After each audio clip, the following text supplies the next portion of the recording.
I'm not late. I have absolutely no clue what you're talking about. I am not late whatsoever.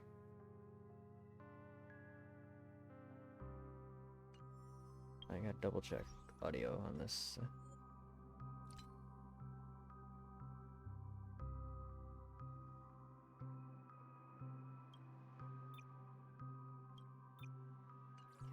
Alright, audio's fine.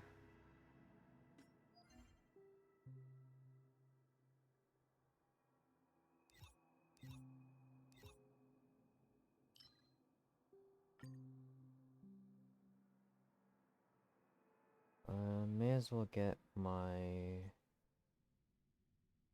daily stuff finished now.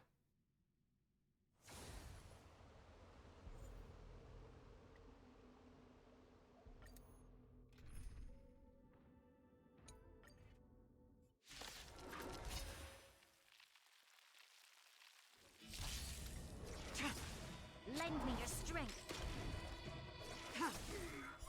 Blade of moonlight.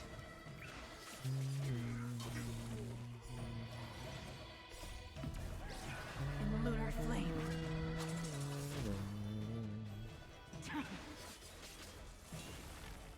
Lend me your strength. To guard and defend. Crush them.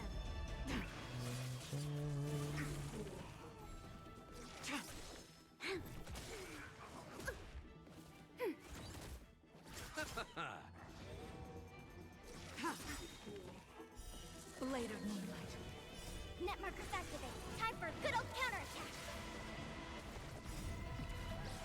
In lunar flame.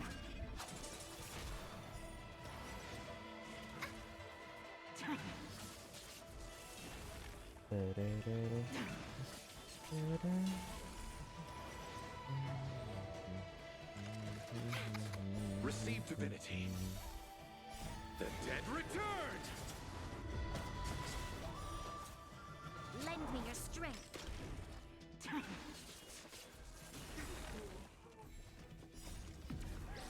In lunar flame. Blade of moonlight.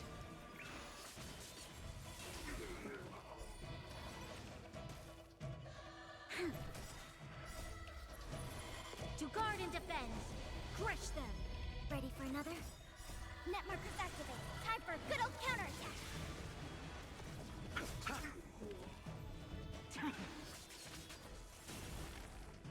Lend me your strength. In lunar flame.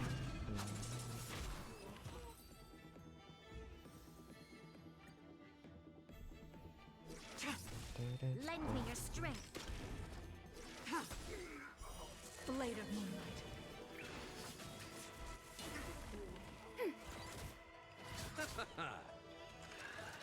Trouble time.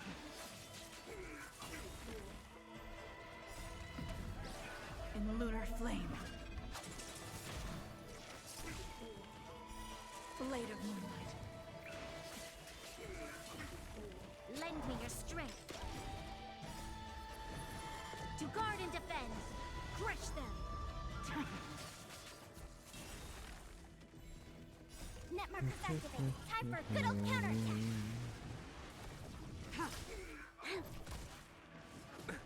Nothing Ready major. for another? The dead returned!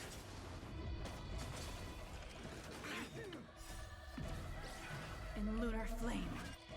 Might have to turn.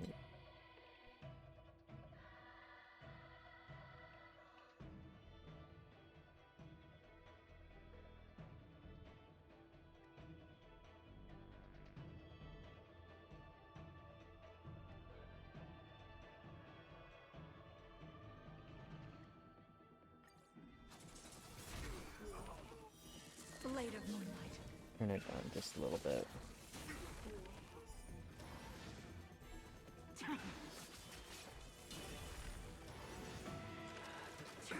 Nothing major.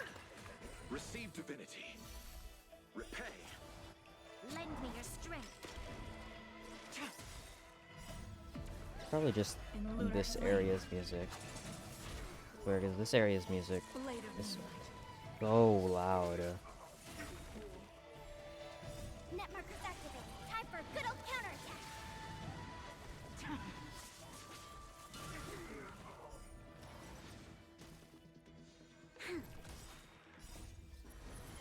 To guard and defend. Crush them. Lend me your strength. Blade of moonlight. In lunar flame.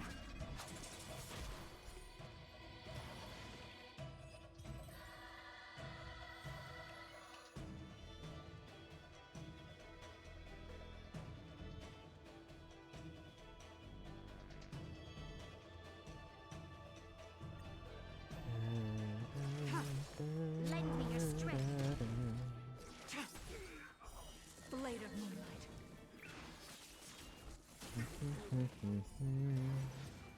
Net markers activated. Time for a good old counterattack.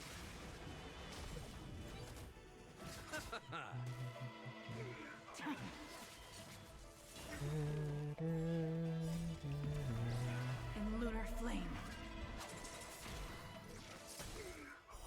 Blade of moonlight.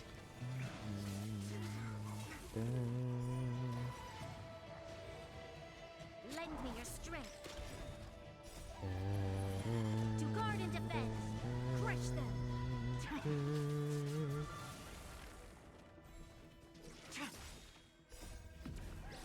In lunar flame. Blade of moonlight.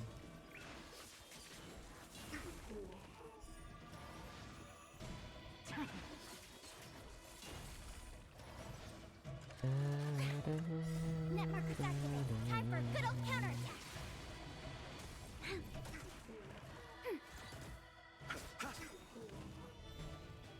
The dead return! Lend me your strength. Blade of moonlight. In lunar flame.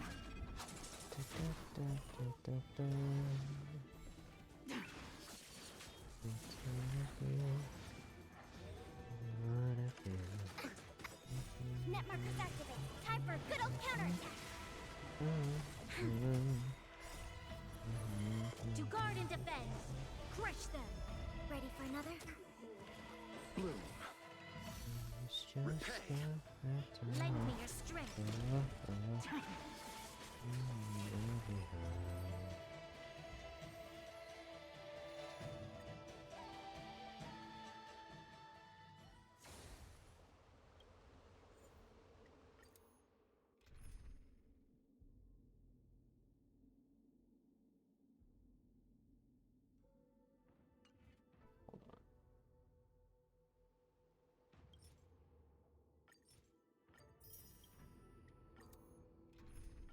Perfect.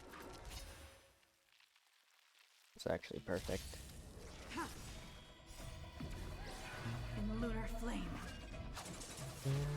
Blade of moonlight.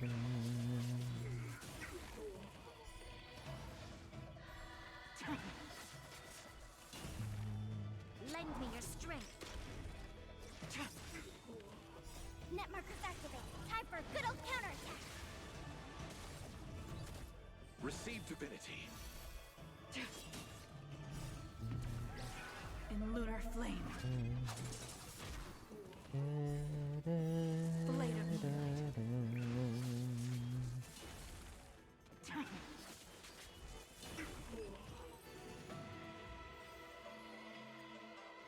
Right.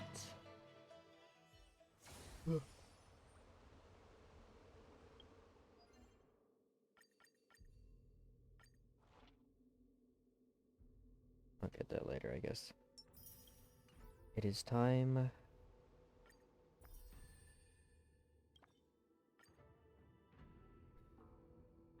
Time to actually continue the story.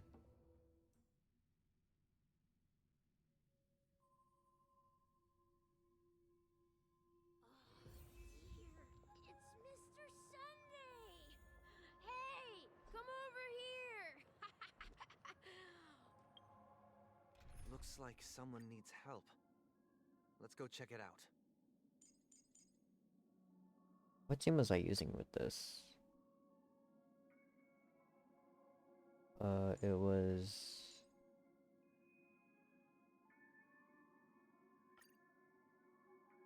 I think it was this team.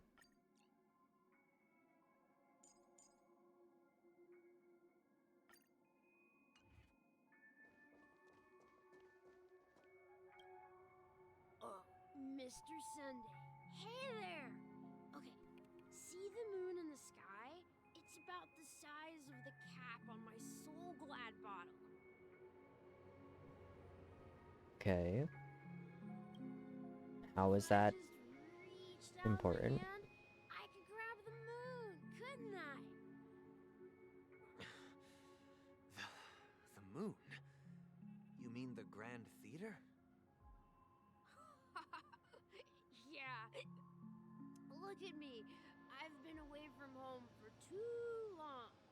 I must be missing that moon. But it's no big deal. The Grand Theater here looks much better than the moon back home. It's just magnificent. They told me not to sell everything I had just to come to Penacony. How short-sighted. Selling everything you had? Why would you go to such lengths? Why? Can't you see? Life back home is miserable. It's not really living at all. It's better to be here at Penacony.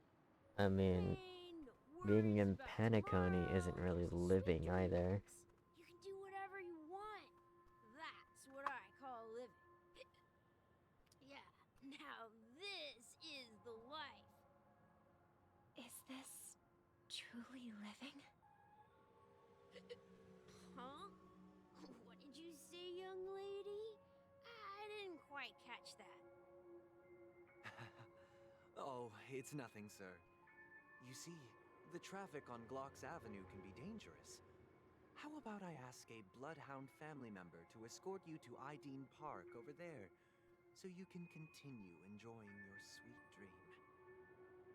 Oh, yeah, that's a great idea. Wow, no wonder you're the leader of this sweet dream. Totally a lifesaver. See you around, Mr. Sunday, and it was nice chatting with you.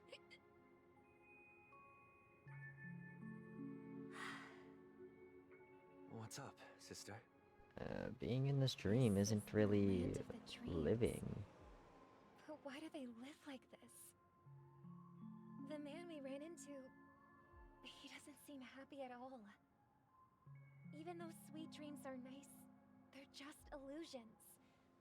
But for him, they're the only way to survive, even if it means giving up on reality. That's not really living at all. I suppose you have a point. But, in my opinion, that's how most people live their lives. Why do you say that? You think that man is not actually living, but that's not quite accurate. Even without Penacony, people create their own illusions called self-value. People believe they have a predetermined value to fulfill. Gaining value means gaining power, and those deemed worthless are seen as the weak. However, value doesn't come out of thin air, and there's a limit to it. To accumulate value, people have to take from others. So, the weak get exploited and oppressed. That's Are life. you suggesting that this is not how things should be? Exactly. But, ironically, people don't think there's anything wrong with it, because they uphold the illusory notion of self-value, and even the weak believe in it. Survival of the fittest. That's where all the tragedies in the world come from. Survival of the People come to fittest. sweet dream Natural of selection Penacony does to its escape job. from that reality and find solace. No tragedies exist here. only happiness, although in its nascent form. Isn't that the same paradise we yearn for in our dreams? Perhaps that man is just an exception. Let's not jump to conclusions. We should experience the dreamscape ourselves, just as I did at Dreamflux Reef. Yes, seeing is believing. I'll accompany you. The Dream Master hasn't shown up yet, so we have some time for a stroll.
Glad to meet you again, Robin.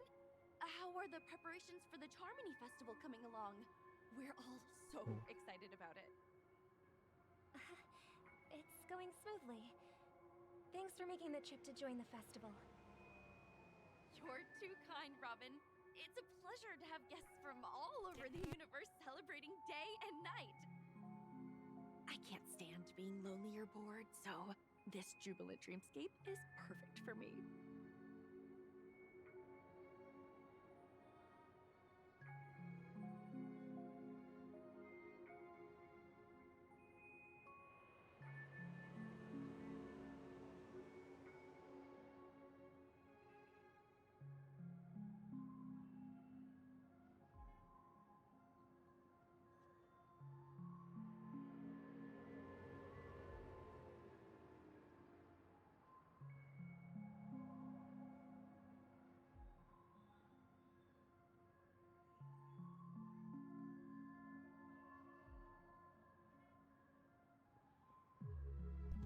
Sorry about that. I had to take a phone call.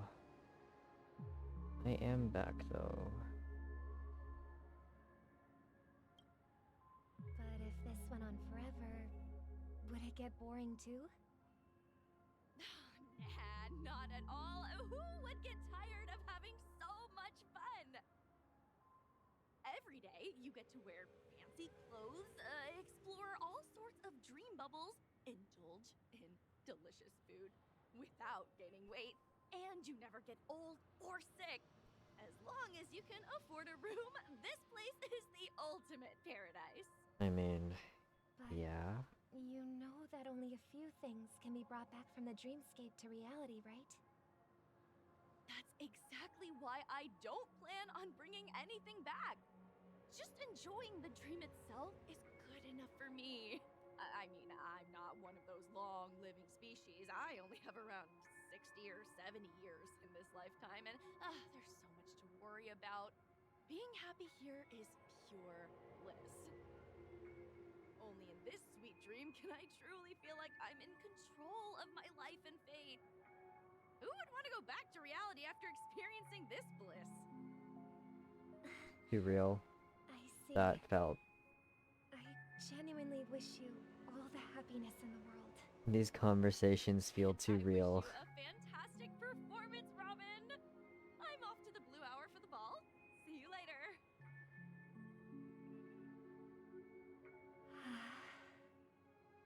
Seems like that guest's perspective didn't resonate with you either. She had a valid point, and I could sense her genuine happiness. It's just that... What you're trying to say is, she thinks she's in control of her life, but in reality, She's just she's escaping it. escaping from reality and seeking solace in This dream is all but an escape. Steps out of this sanctuary, everything will be lost. Well, she did make mention of being able to afford a room, didn't she? However, the paradise in our dreams, it doesn't have to end. No. And the paradise we yearn for shouldn't be just a fleeting dream either.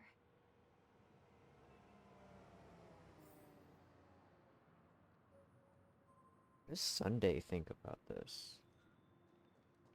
Do you think this is fine?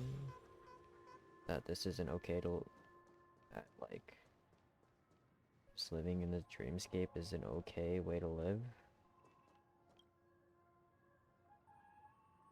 The scenery in this dreamscape is truly breathtaking, isn't it? Oh, Robin. Can't believe I'm meeting you in person here. What an honor. You're right. Even though time stands still in this dreamscape, it always feels fresh. I find something new every time. A philosophical mind. I hope I'm not intruding. Oh, not at all. No. With little time left, I yearn for meaningful conversations, especially with someone as esteemed as you. Do you mind if we chat? It's my pleasure. No need to be formal. Just Mm-hmm. speak your mind. You said, with little time left. Please, forgive me for being blunt. But is that why you came to Penacony? Yeah. I was part of a war, and while escaping from the Sarkosian mothership, I got exposed to some The radioactive Cozian materials. Mothership. And then, I have all my no comrades idea died. what that is. My hometown was wiped out by neutron bombardments. I couldn't bear to Neutron live. bomb. Okay. Everything I His knew hometown got bombed. That's when I heard about a possible solution here, so I came. How heart-wrenching. I hope the family has been able to help you. They have, and I'm truly grateful for that.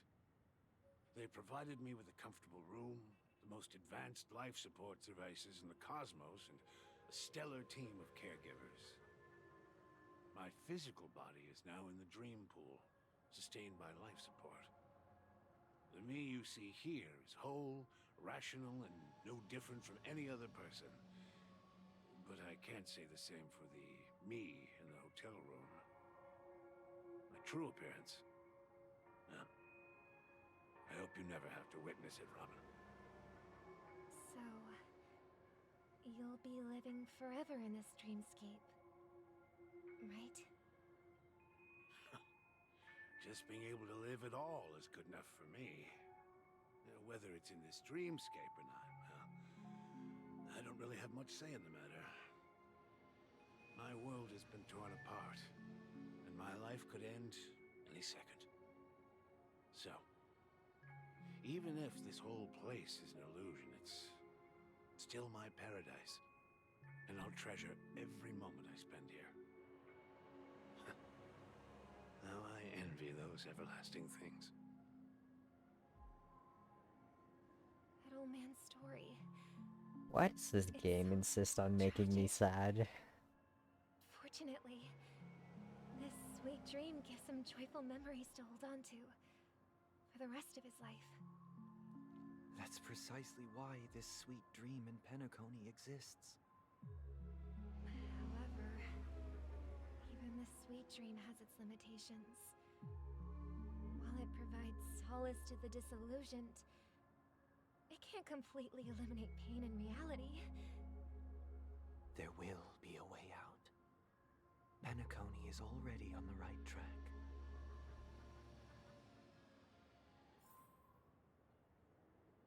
I feel like Sunday isn't seeing the big picture here. Meet the other Robin. Oh. Sparkle?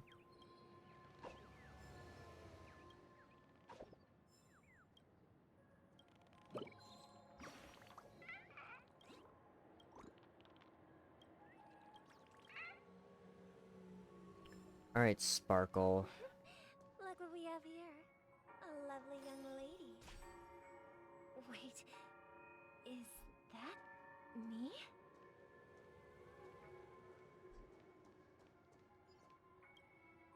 Brother, what a surprise to see you again. Show yourself. Your trick won't work on us. I've heard that a skilled masked fool received an invitation too. That must be you, right? Did you enjoy yourself? Barely. The people here are way too gullible. A little bait is all it takes for them to bite. And they run away at the slightest hint of danger. In other words, they're naive and cowardly. I mean, Now yeah, that you've had your that's fill, true.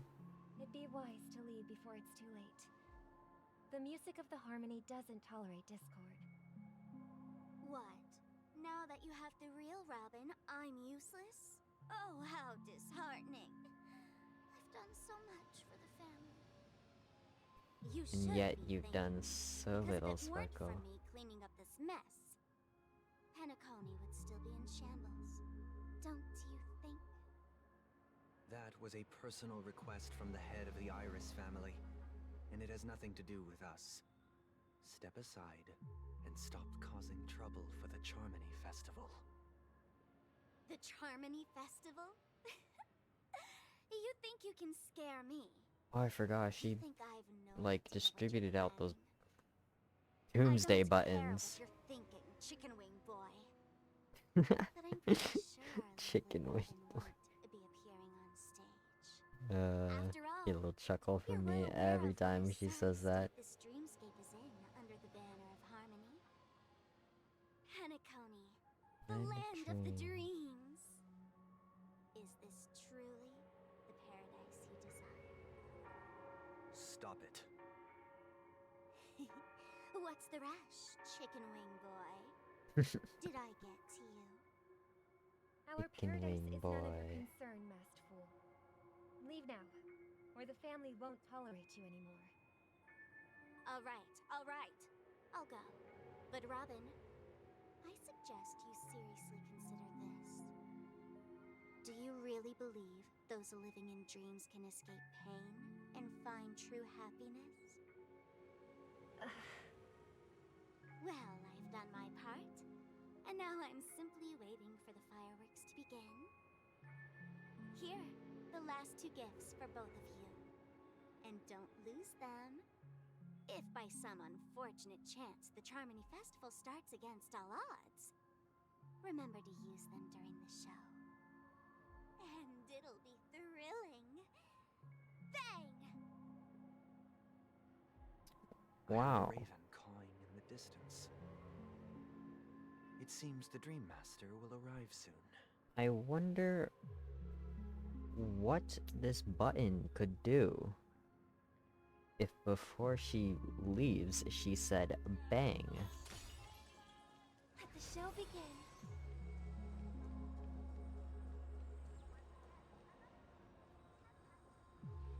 Let's wait here for the Dream Master to arrive. Okay.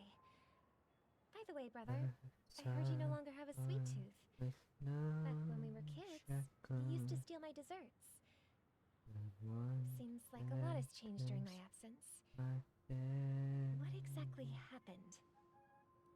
Well, someone has to stay awake even in this sweet dream. But that someone doesn't have to be you, or anyone in particular. You're carrying too much on your shoulders, brother. The paradise in our dreams. It shouldn't be like this. Penacony is nothing more than a dream. It can't erase the worries and pain of reality, or bring true happiness. It only offers an escape from reality. Nothing more. Remember the old man we met earlier? Without this dream, he might have completely lost himself. That might be true, but even without Penacony, he could have chosen another path. far as I know, the Intelligentsia Guild has been promoting their rehabilitation techniques for a long time now. That path may have been more ordinary and challenging, but now he is receiving hospice care in a comatose state, and his fate is sealed. Is Penacony granting these people a future? Or is it taking it away from them? Well, don't forget this. Not everyone really has a future. The future for humanity is like the sky for birds. People mistakenly believe that flight is inherent to birds because they've never witnessed those birds crashing to their death. Do you remember how we took in that little Charmony dove when we were young? Yeah. Oh, that's why that line We took care of sounded it. so familiar. Provided food and water, groomed its feathers. And later, when I decided to leave Penacony, I opened the cage and set it free. Well, I didn't mention what happened to it in my letters because I didn't want to upset you. Shortly after you left, it crashed to its death right in front of your window. I had surmised as much.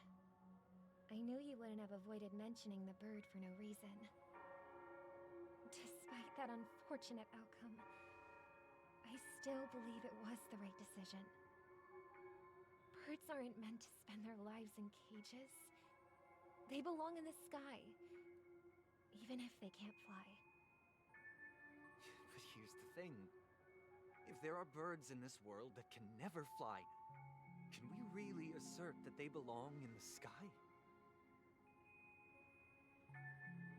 Are you implying that the same goes for humans too? Let's take the Astral Express as an example. The Nameless made tremendous efforts to bridge worlds, gaining fame across the universe. Yeah. However, only a few extraordinary individuals can endure such a perilous journey. That's because the pursuit of the Trailblaze exceeds the capabilities of ordinary humans. Otherwise, why would this path be filled with broken rails, an abandoned express, and even a fallen eon? Really. That's just sophistry. If that were true, then only the powerful would have the right to determine the future. Unfortunately, that's exactly what happens. Another name for the future is self-value. While this world has its fair share of heroes who inspire people and garner admiration for their heroic deeds, the majority of ordinary people will never become heroes in their lifetime. Some are born weak and vulnerable. Some find themselves trapped in unfortunate circumstances. Some fall victim to malice and cowardice. When it comes to survival, everyone is equal. And the weak can only watch as their value gets constantly diminished by external forces. That's why we should care for the weak and support them as if their suffering were our own. That's what the Odes of Harmony have always taught us. While the Harmony holds noble aspirations, the strong will always be strong, and the weak will always be weak. Even in this carefree dream. Human nature contains greatness, but it also harbors inherent weaknesses that can't be eradicated. In the end, if people can't even secure their own survival, they won't care about the illusory future of equality. As long as the law of survival of the fittest prevails, there will always be fledglings crashing to their death. But if people don't live for the future, do they merely exist for survival? If even you, my brother, don't believe that the Harmony will save the weak, then which eon can make our dreams come true?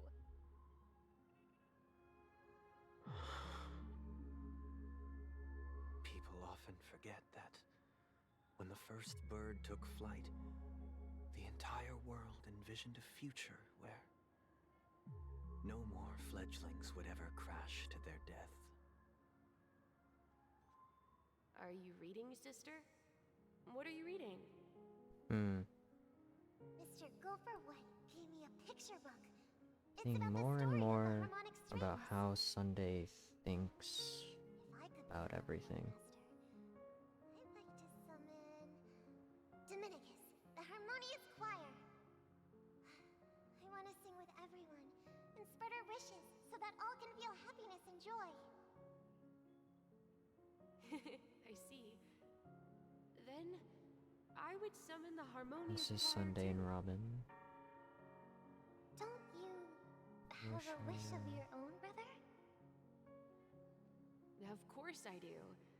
It's just that it includes your wish and everyone else's. I long for a true paradise where everyone can find peace. That's Then let's build a stage there and invite everyone to our performance so that both our wishes come true through the power of the harmonious choir. It's a deal then. the OST is so It's a deal. beautiful. But how can I become a chord master?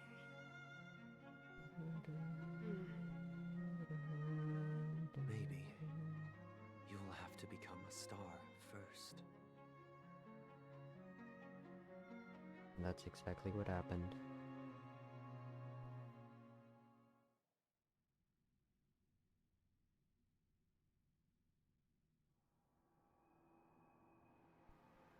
Ace demours until the Charmony Festival. Any results? Dreamflux Reef. Yes. And now, it's up to us to forge ahead. Since he's already carried out his last wish, my final mission is complete. I can't change the volume here. But pardon me if I sound curt. It's good to have determination. The path Mikhail left for you is not an easy one to tread. Why else would he have chosen to sleep in solitude, staking everything on some nameless in the future? But you have the numbers, and in numbers comes strength. So that might just delay your inevitable a little more. Got any more encouraging words? As I see it, relying on Welt's negotiations alone is far from enough. Regardless of whether the other party will be compliant, negotiating simply allows us to meet them as equals and won't grant us an upper hand. Penacony is our Right. rival's home turf, and we already have very few chips left to play with. Rather than idly sit around while the families got us blocked off, an offensive approach might be a wiser course of action. We're more familiar with the Stellaron's properties than most, and since it's the key to stabilizing the Sweet Dream, it's vital to the family's interests. By attacking their core interests, they're bound to retaliate hastily. And as the saying goes, haste makes waste. That's right. As long as we pose a threat to the Stellaron, either with words or otherwise, we have a chance at gaining the upper hand. But the problem is, on the eve of the Charmony Festival opening, how exactly are we going to get close to the theater? Family security will be airtight, and if we brute force it, even if we succeed, it's too risky. So, no one's gonna say anything? Then I'll raise my hand. I know the answer to this question.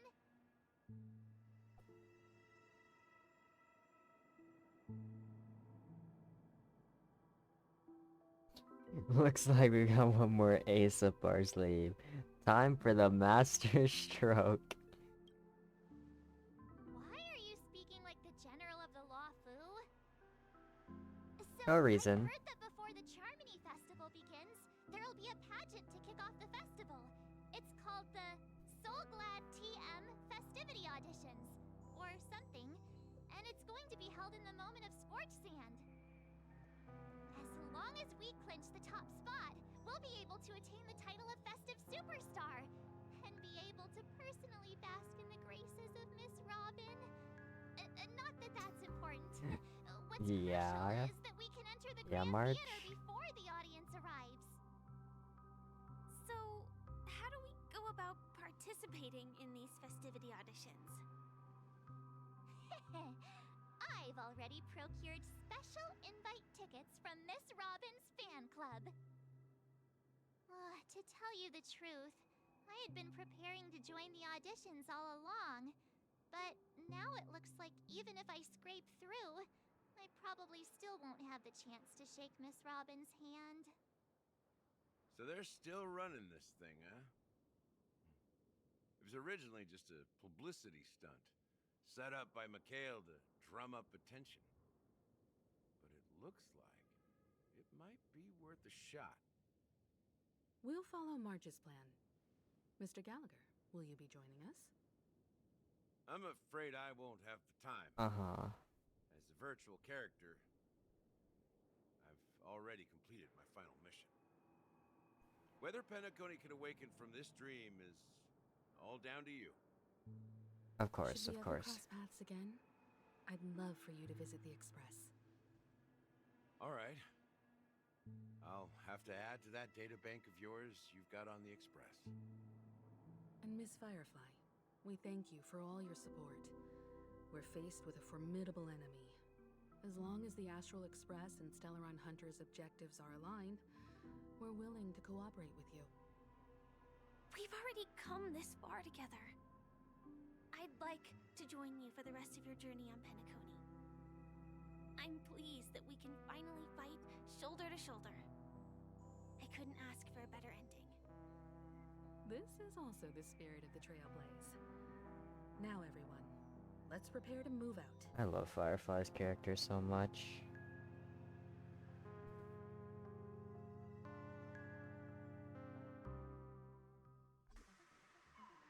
Ladies and gentlemen, welcome to Scorch Sand Hall. This is where challengers thrive and dream chasers shine, all under the watchful eye of the entire universe.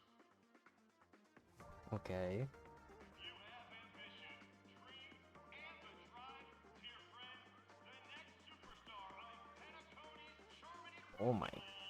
could be you.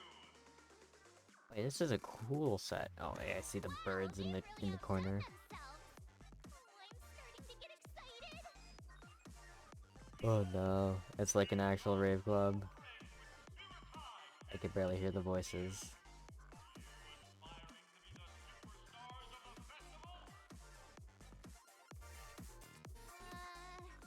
Is he talking about us?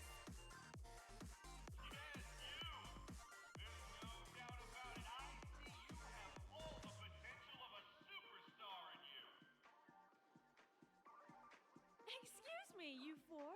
What are you hoping to get out of all this? As the last group of contestants, how confident are you in overcoming all of the challenges? Would you be open to a brief exclusive interview with us? Please, paparazzi, no thank you. Long and fraught with peril, yet under a sky blanketed by banners, you vie for the crown. The sword and rose! Protect the beauty! Beauties.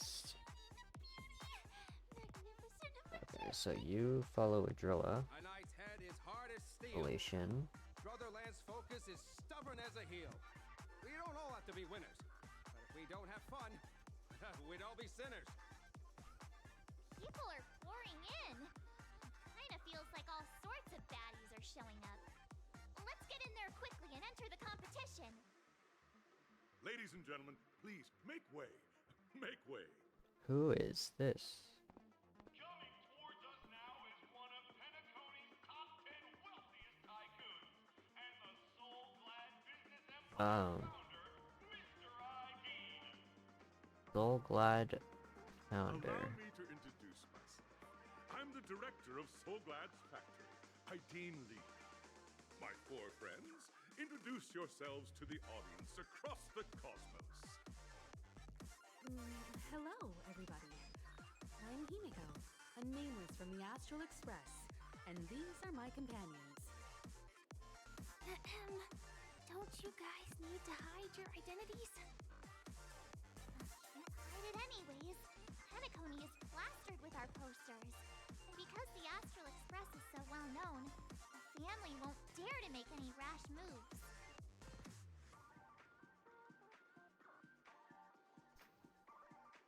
Let's see, what kind of funny options do we have? Oh. Hello. How are you doing? Hello everyone, I'm Kraken, she's March 7th. Hello. Galactic Baseballers, she's I'm hello everyone. Is it really a good idea to have a talent show in this pivotal moment of...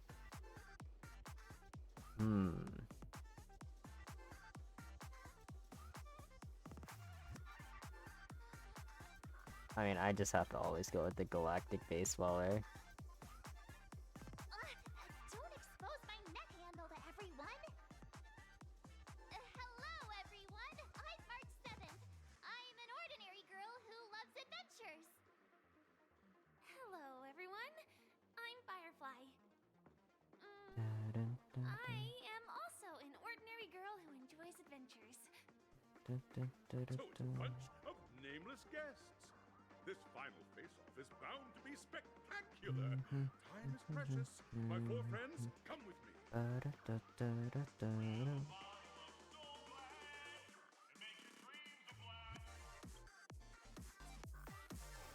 Oh my god, it is... Why is it so loud?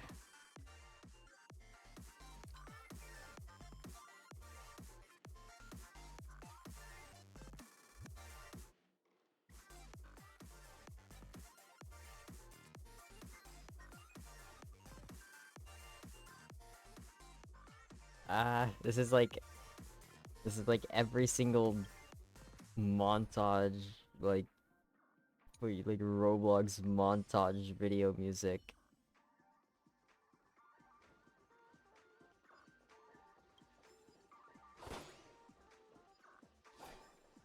Stream forth the gleam of old blades. This place is buzzing. That's right. This venue is a miniature representation of that time known as the era filled with bounce.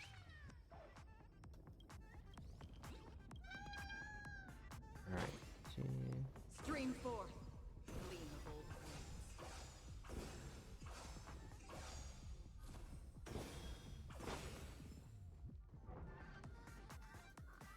this area is so cool. Oh, chest. Stream forth the gleam of old blades. Grab a bottle of Soul Glad and make your dreams a blast. Nameless, your arrival reminds me of the grand occasion when Penacony was first established. I was still a young, bright-eyed lad back then, lured here by the watchmaker's ads, full of zeal and ready to make my first fortune in life. Once, during a particularly grueling day, I passed out and was resuscitated by a drink from Mr. Sousa. That sweet taste has since been etched in my mind, and that was what drove me to create the Soul Glad that we all know and love today. The dream-chasing era was truly a wondrous time. Oh, I miss those days, and the watchmaker. Scorched Sand Hall is my homage to that time of boundless possibilities. Okay. I wholeheartedly hope you make it to the finish and emerge as the next superstars of Penacony. Now then, is there anything you'd like to say before the competition officially begins?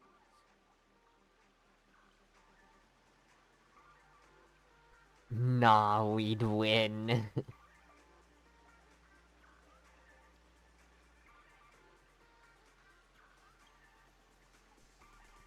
Oh my god, I love. How about you, Miss March? Starrail knows their audience so well. Nah, I'd win. Where I'm going to break the speedrun world record. Trailblazing into the uncharted and challenging the limits. That's Miss March 7th for you. How about Miss Firefly? I hope that by the end of this journey, everyone will have achieved the outcome that they hoped for. Ah, a wonderful wish! Miss Himeno, what are you expecting from your team? Safety first, everyone. Firefly is too wholesome for this world.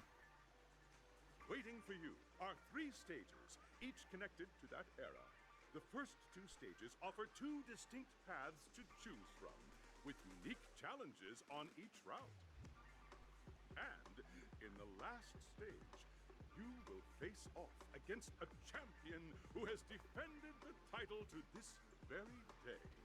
A beloved contender whose noble virtues are unrivaled. Those are the rules. Simple. Everyone clear?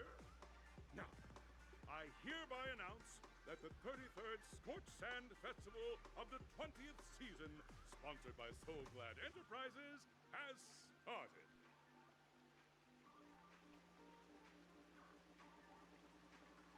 Everyone, as the Charmony Festival is drawing closer, we must reach the end as quickly as possible. Factoring in efficiency and safety, splitting up into 2 groups is the best choice. March and I haven't known Miss Firefly for too long and aren't overly familiar with her. It'd probably be better if the 2 of you paired up. Fine by me. Let's do it. All right. I don't have a problem with that. I mean, I don't have any problem with that.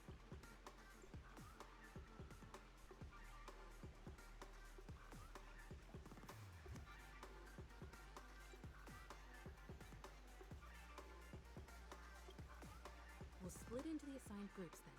Let's not waste time.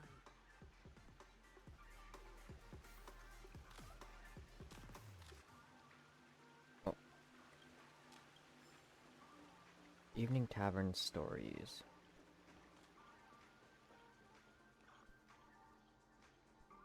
Welcome to the first stage of Soul Glad Enterprises. Okay, what kind of puzzles is this gonna give us? The 20th season, Dream Play Fantasia.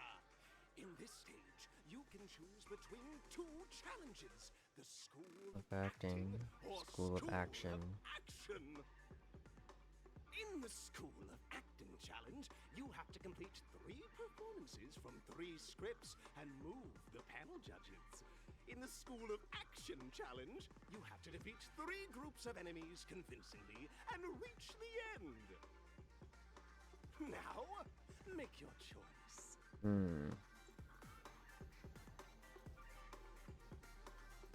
Action sounds easier.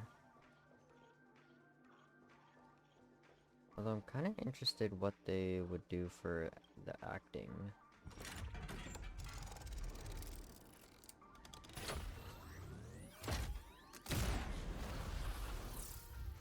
Oh. Or they just not. Oh my god, it's such a cool animation. Select challenge area.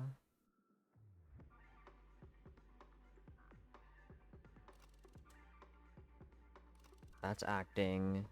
That's action.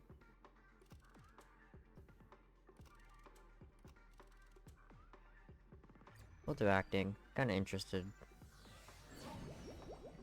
Stage of dreams for those who dare to dream. Welcome to the School of Acting stage. Competitors, allow me to introduce the rules of this challenge to you. There are 3 stages up ahead. On each, you will find an outline of a script. These 3 scripts were written by the legendary filmmaker, The Watchmaker, and depict various stories from Penacony's era of pioneering. So these were written by Mikhail. Your task is to bring those moments to life, find the right words, and act convincingly to make the judges feel the script's intended emotions. Oh, I wish you a successful performance. Also, a bit of trivia. The record score for this stage is held by a participant with fiery red hair. His exceptional performance brought even the strictest judge to tears. It's like he wasn't even acting at all. Luca? We are running out of time, so let's get this over with quickly.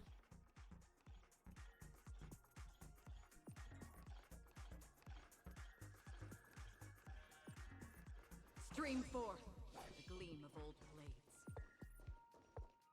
Oh, just take a look at this pair! Such star quality. Since you come as a pair, I'll prep a 2-person scene for you. Alright. You two, are you ready? As ready as we'll ever be. Envision that you both, driven by the spirit of exploration, are arriving at the land of dreams that is Penacony for the first time. But instead of lush lands, you find yourselves amidst swirling sands and desolation, far from the paradise the Watchmaker described. You're driving an old clunker through the wilderness of the dreamscape, braving the cold wind, choking on the dust, and suddenly, a fierce memory zone meme blocks your path.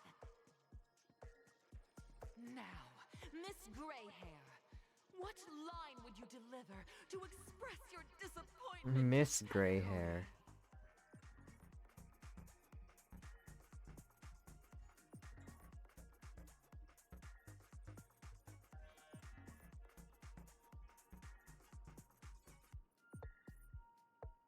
Do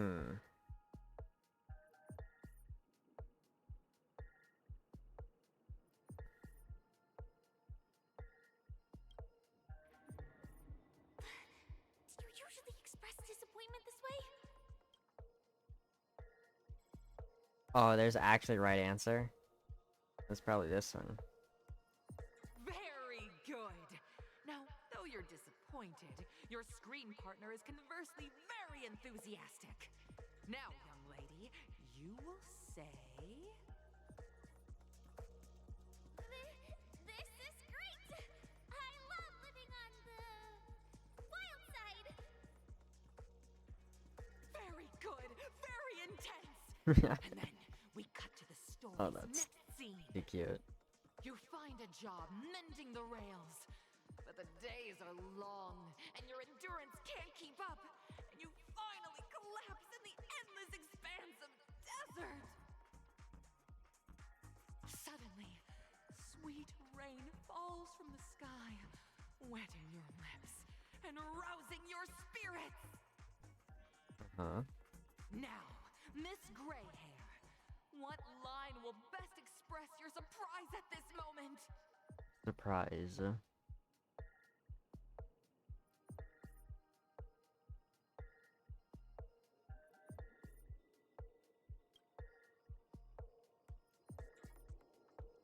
But at this moment, your partner yet gazes into the sky, both her eyes closed. The raindrops fall, blurring her vision, and she tragically says...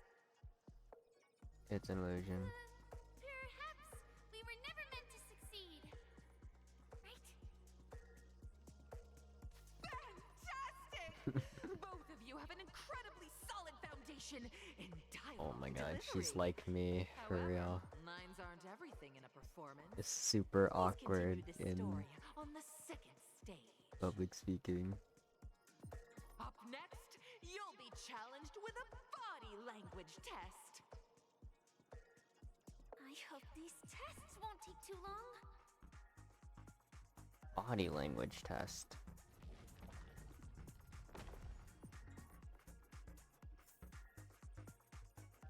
Stream forth the gleam of old blades. Here, you two are required to skillfully utilize body language to portray the story context I've laid out for you. Picking up from where we left off, a heavy downpour saves you both stranded in the desert. This rain quenches the anger in your heart. You look to your companion, now completely devoid of fighting spirit, wanting to comfort her. At this moment, what should you do to make her laugh? Make her laugh. Oh, there's only one right option. You seriously think that would make someone laugh? No, but there was only one correct option, Firefly. Oh my god, her annoyed face.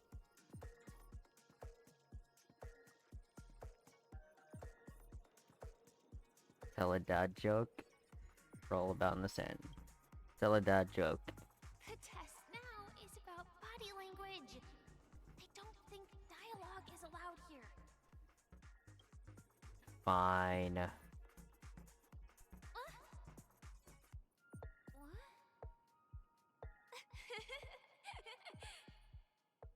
Right answer. Your companion sees you rolling about in the sand and thinks about the arduous obstacles along this journey. She can't help but let loose a laugh, rekindling hope in her heart. And so this girl... I'm gonna get back on my feet and keep moving forward. A tug at the heartstrings! The story continues to develop. The heavy rain leads you both to sense a business opportunity. So you start venturing into the umbrella industry. But just as the business begins to pick up, competitors start flooding the market with low-priced goods, squeezing your market share. Well, that's just rude. You have no choice.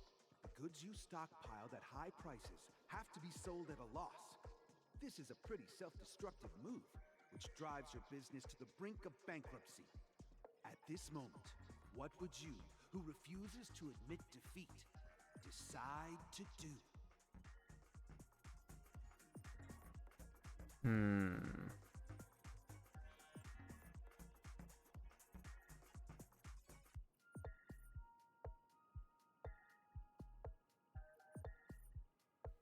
Who refuses to admit defeat.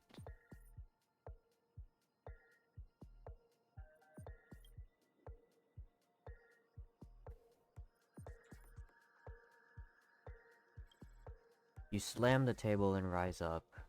They think you'll back down? Impossible. Dream chasers can be knocked down, but never knocked out.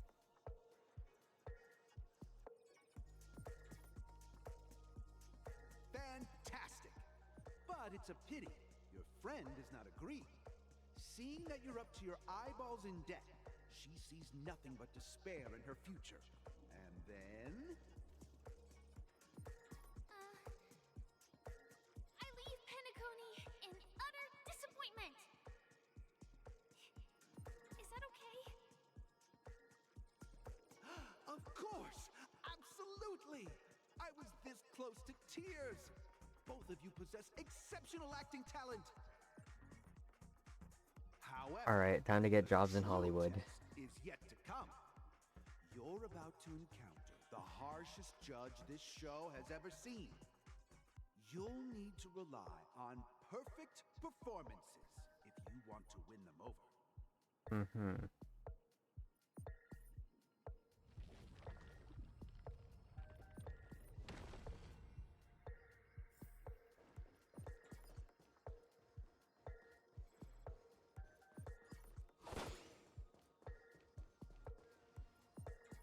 Wait, those enemies look so cool. There's a chest. Oh, I can't get up there. Fine, I guess I have to do this first. Actually, all the scenarios that you previously encountered were all from the film Once Upon a Time in Dreams. Two companions arrive on Penacony with nothing but a dream. Their their desire for achievement is met with continuous setbacks. Ultimately, one continues on, despite spiraling into debt, while the other concedes defeat and leaves. Many years later, their paths cross once more in the thriving Penacony. Yet, they refuse to acknowledge each other because...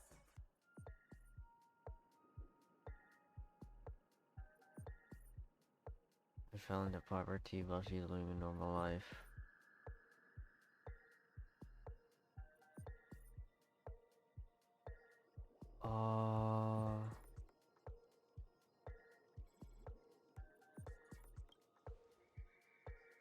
Against the backdrop of a revitalized Penacony, the joy of reunion mixes with the sorrow of past separation, the awkwardness of being strangers, and the shyness of a long-awaited encounter, all converging at this very moment. Give it a shot. Try and convey this bittersweet scene to me. Bring it to life with precise and emotive acting. Do we get another patting? Head pat? Head pat option? Ever going to end? I know. Why don't you try that clockwork thing you used before? Now? I don't see how that would be much use now. Your Actually, performance is calm, angry, would make her happy. I never imagined that such a sad scene could be portrayed by you two in such a joyful and heartwarming way. Two people sharing a long cherished friendship, as if time and status meant nothing to them. Huh? But we haven't even done anything! Is his imagination running wild again? Brilliant! Your portrayal outdoes the original. It's simply. Was she gonna realize that we did nothing? Nope. Oh, it's a nice animation. We gotta hurry up. Stellaron is at stake. Okay, but, like... Listen. I think I missed a couple chests.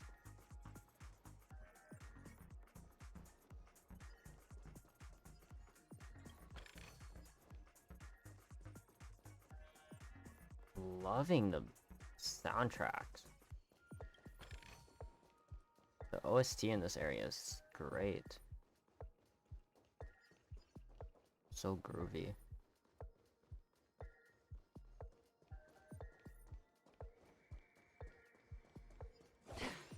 Okay. I was gonna Acheron this enemy, but I want to like actually see what this enemy looks like in combat. Can you find the answer?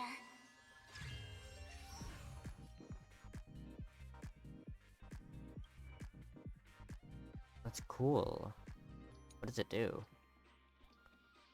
After receiving killing blow, triggers different effects based on attack type. When simultaneously receiving attacks of multiple types, effects will be triggered in the following order of priority. Lost the 50-50. Hit the guarantee and jackpot. After suffering a killing blow from basic or dot, recover skill points. After suffering a killing blow from a skill or follow-up, regenerates energy. After suffering a killing blow from ultimate, regenerates energy and skill point. Oh. That's cool. Still waters of oblivion.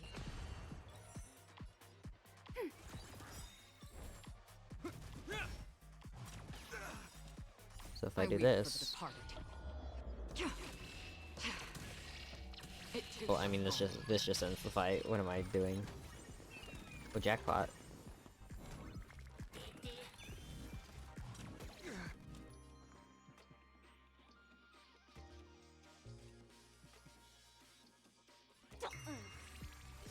free will, or was it fate? Destined for oblivion. Commencing support.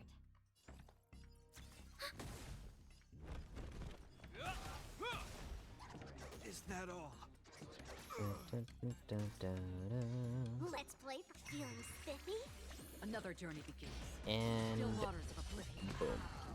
I weep for the departed. It too shall fall.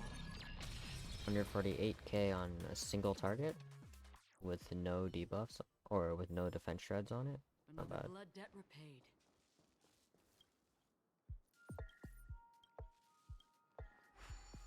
Should probably do this later, but it's fine. I'll do it now.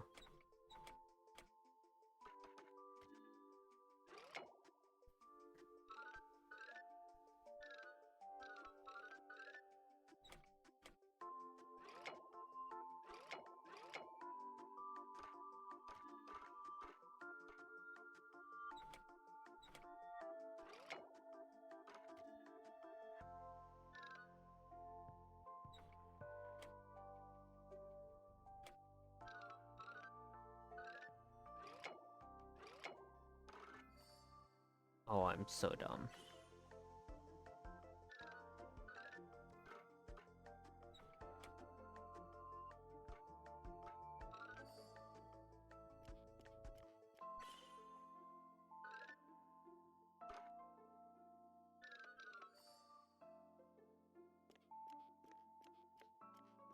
That took a lot longer than it should have.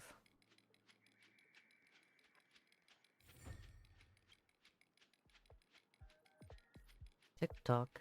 I thought it'd be more popular if I spoke like this. But it does seem right. I'm sorry. Please don't look at me with those disdainful eyes. Don't forget to let your friends in on the action. Ooh, chest. Seek, and you will find.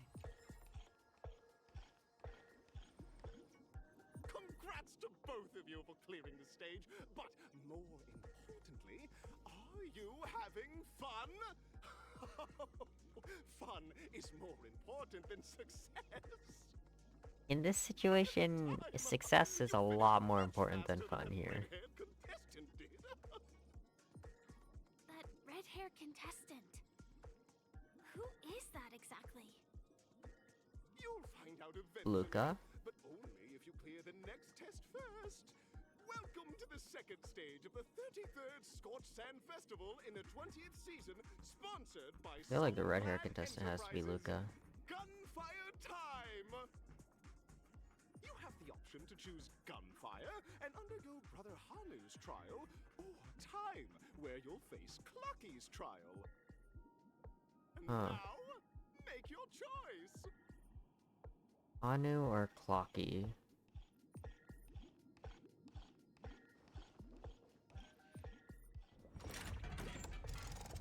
Oh, we get to see the cool animation again. Pinball!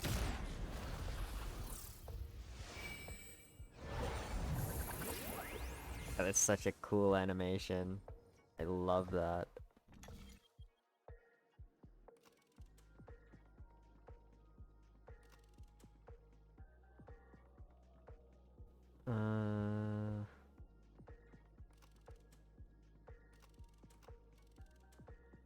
Anu or Clocky?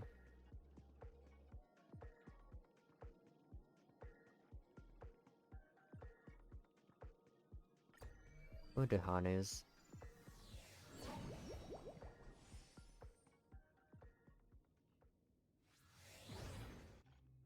Dear friends, welcome to the enchanting universe created by the Watchmaker.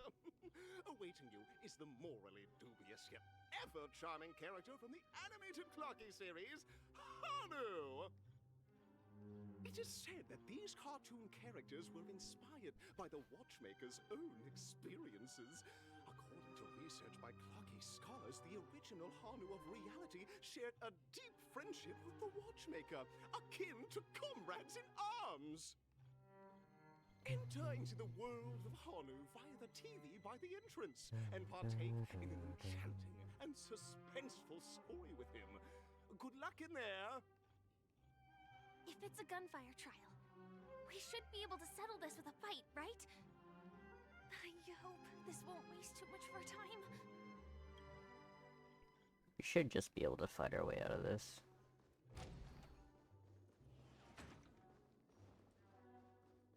Ready? 1, 2, 3.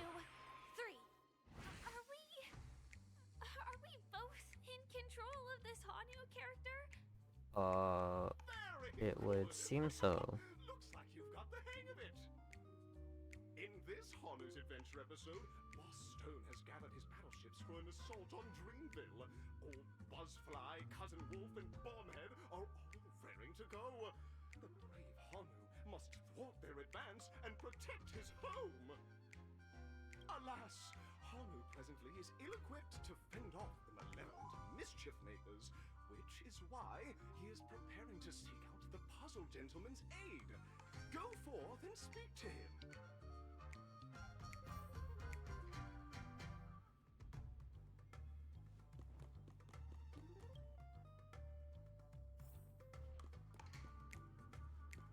Oh, brave Hanu, you look like you could really use some help. That's Sampo. Long time no see, Hanu. You look pretty stressed out. How about an intense and thrilling game of Dream Jigsaw to blow off some steam? Why'd they give us a Sampo?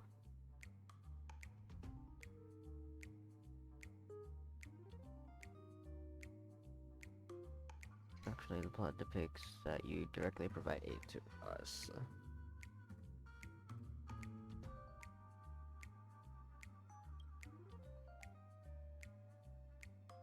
I really want to say this to the dream-weaving gentleman, but given your character's design, you can only respond with a cool "hmm." Oh my! Are you telling me that Boss Stone has rallied the villains to seize Dreamville? What a dreadful twist of fate! Listen closely, Hanu. I'm aware you're in need of a suitable weapon. And I also know there's one just upstairs. But you know what? You'll have to play an exhilarating round of Dream Jigsaw first. No Jigsaw. Oh, come on. Moving forward.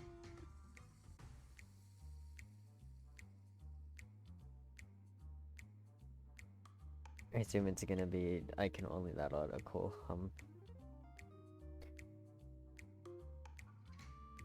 Now scurry along, Hanu, but tread carefully. Two ne'er-do-wells are Oh, also hello. Hanu's jigsaw What's up? pieces. Either outsmart them Daria Parker? or ensure they don't catch you in the act. How's your day been? I can't wait to see you finish the dream jigsaw. Best of luck, Hanu. Let's stay alert and make sure those monsters don't spot us.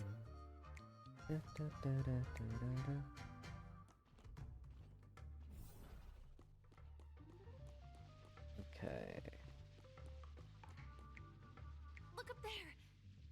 If we can push that thing down, Oh, do you think that would do the trick? we can do this. Oh, there's a chest up here too. Push this.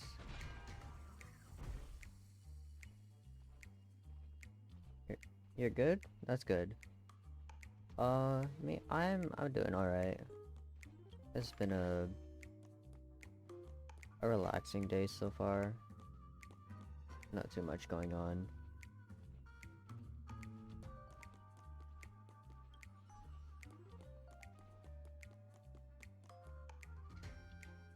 How's the stream going? Stream's going good. I've been enjoying the 2.2 story. I don't think I'm close to finishing it at all. From what I saw, there was like a a no commentary like playthrough of it, and it's just 8 hours and 40 minutes.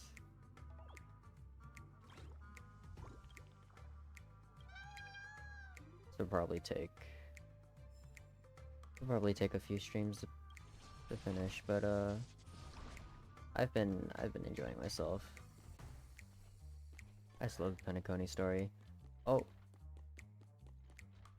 That was close.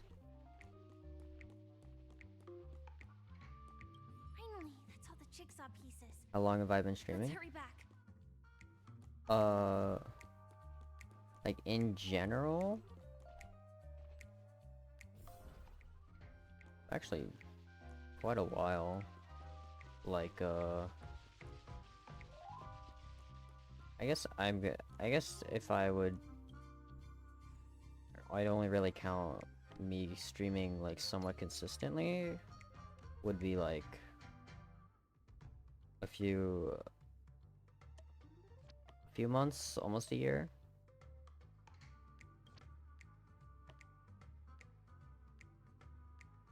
Or not a few months, but like almost a year.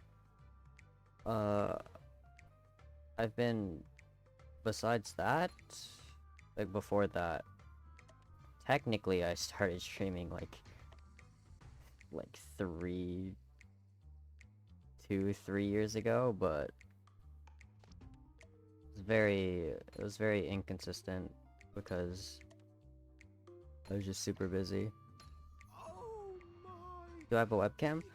I used to use a webcam. I actually used webcam like last year-ish, but I find to be a lot more comfortable just using this little PNG I have. My friend drew this PNG, for me, and I'm a lot more comfortable using this than my webcam.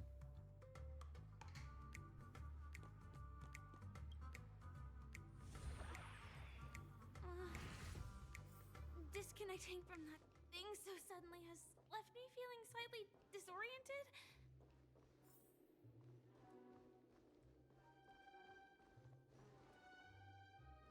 Oh, music changed.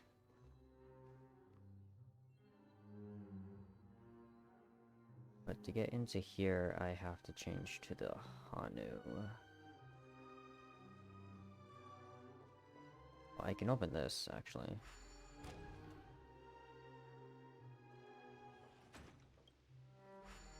Let's switch back to Hanu real quick. Okay, wait, never mind. I'm a little bit dumb.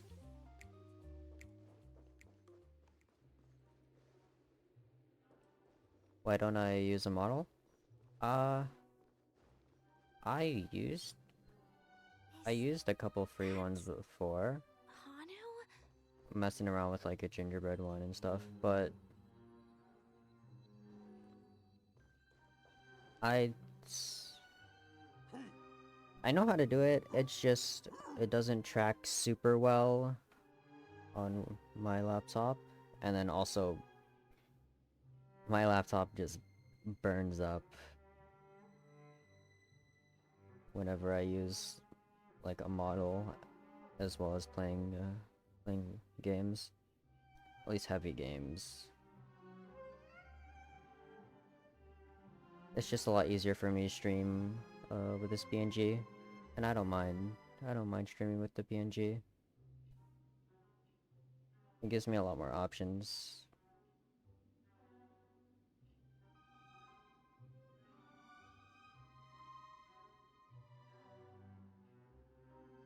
A 3D model? I mean, I could. I just don't feel the need to, at least not now.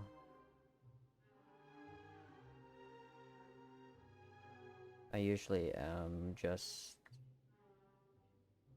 This is just a little side for fun.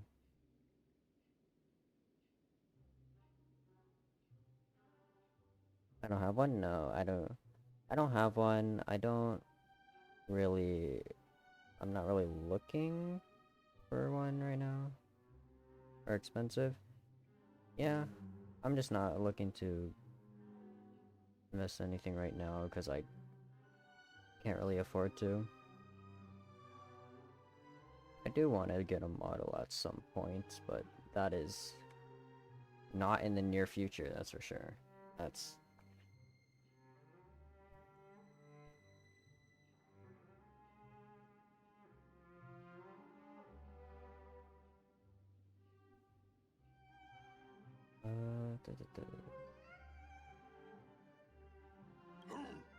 What exactly is he talking about? Tick-tock!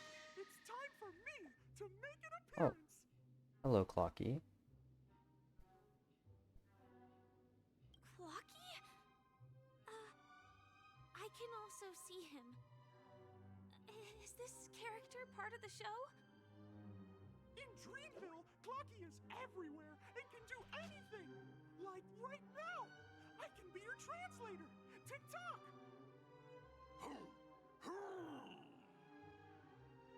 Hanu says, battle! How much do I think it will cost?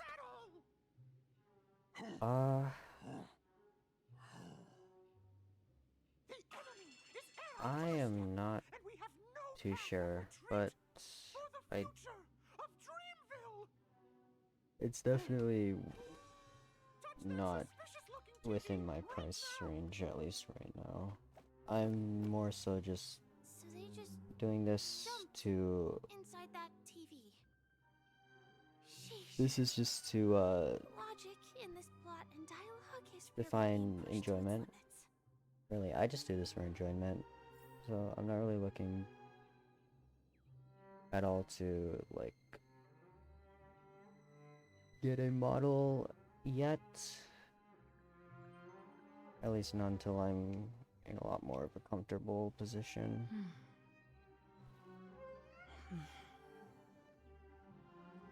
What I have to do? Return to the world of Hanu's adventure. Oh. Well, here we go again. Ready? I am gradually getting used to this. Huh. Who knows? I might even be able to perform some high-level moves with Hanu. Oh? Did someone say high-level movies just now? That's right, pal. The upcoming script is just exploding with all sorts of high-level shenanigans. Last we saw, Hanu was preparing... What about if you just got in 300? I can't do that. I am, like, just graduating high school. Sprints for the storage room, ready for a do-or-die showdown against the baddies. But we Oh, I cut off the dialogue. don't have any weapons in hand. Guess what? Hanu's favorite bazooka just so happens to be in that storage room. So there's a move on. What a coincidentally convenient plot twist. It'd be even more awesome if the organizers allowed Yeah, but me if to wear this... armor. If you're, like, asking all this because you're wanting to, like, offer or anything, I appreciate it, but I'm just not looking right now. The storage room. Oh, which way did I behind go? Oh, I shelves, go this right? way.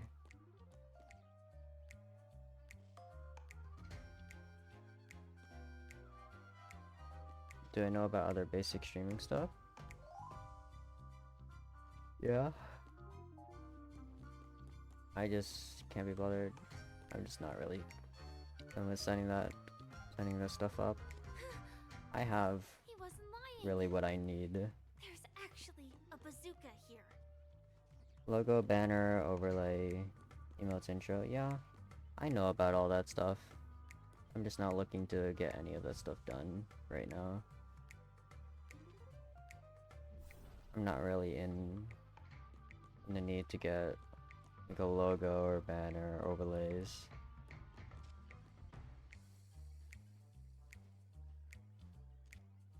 I have a couple like starting stream overlays, ending stream. That's all I really need for the time being. How do I get over here without We can just go this way. Nice.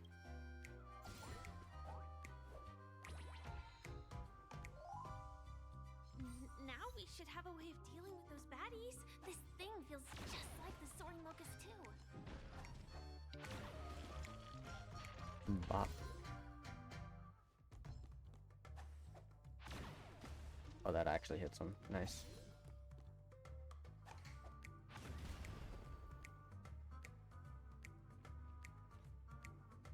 Oh, that is not good. Careful. It looks like we've got more.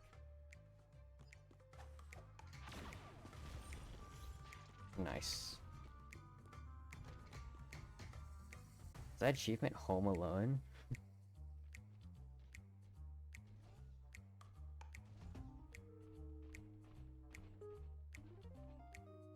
Here we go again. But no big deal. We're pretty handy with this bazooka now.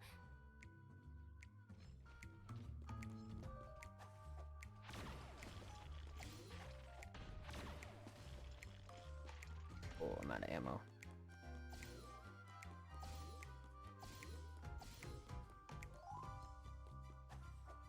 Bop. I love this so much.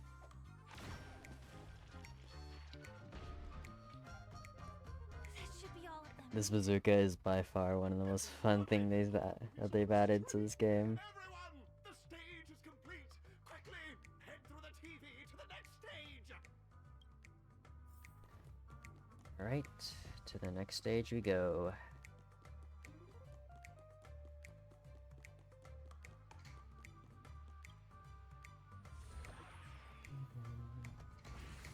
Well, that's that. But it is gonna be hard to let go of this bazooka. Never mind.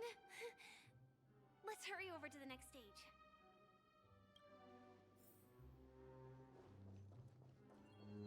We get a chest for our troubles. Okay, well that's just...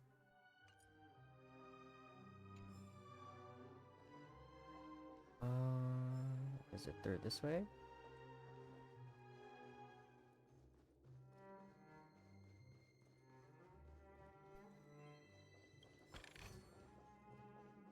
Just grab this. Little Caesar.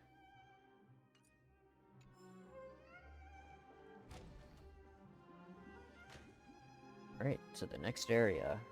Congratulations to both of you. Oh, you've overcome all obstacles and proven yourselves. But, unfortunately, there is only one who can be Penacony's festive superstar. Why could you not have mentioned that at the beginning? Champion.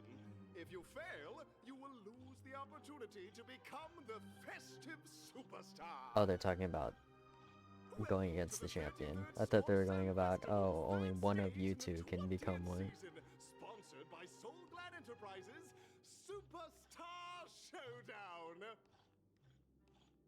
Let me guess. The champion is Luca.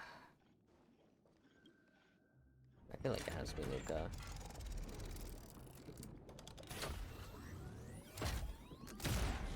Either that or it's Himiko. Because they're talking about red-haired champion. What was the areas we choose between? Arena 1, Arena 2. Oh.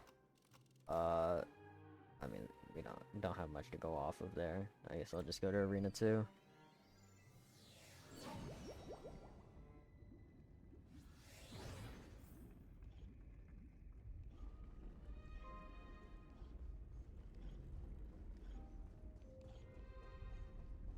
Oh. No way. I think It's I just saw Argenti. Someone extraordinary. I forgot that Argenti even existed. At least they're making him present in the actual story now. Oh, but where's... Are you a knight of beauty? Why was there, like, there was no voice acting for his dialogue? What?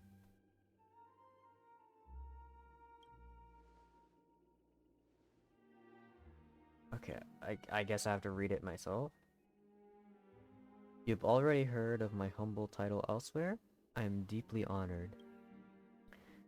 Upon hearing of the impeding festivities, I commanded the one and only to bring me to Penacony with full haste. Alas, in a cosmos unguarded by the beauty, disorder prevails. Thus my passage was delayed by tending to the sick and injured. Unfortunately, the mini rabbit mech pilot, stray cat duelist, galactic ninja, and quad drive Intellitron, among with 32 other souls in distress, all emerged with their predicaments safe and sound. I led them all here to reveal in the harmony with the countless others splendid beings.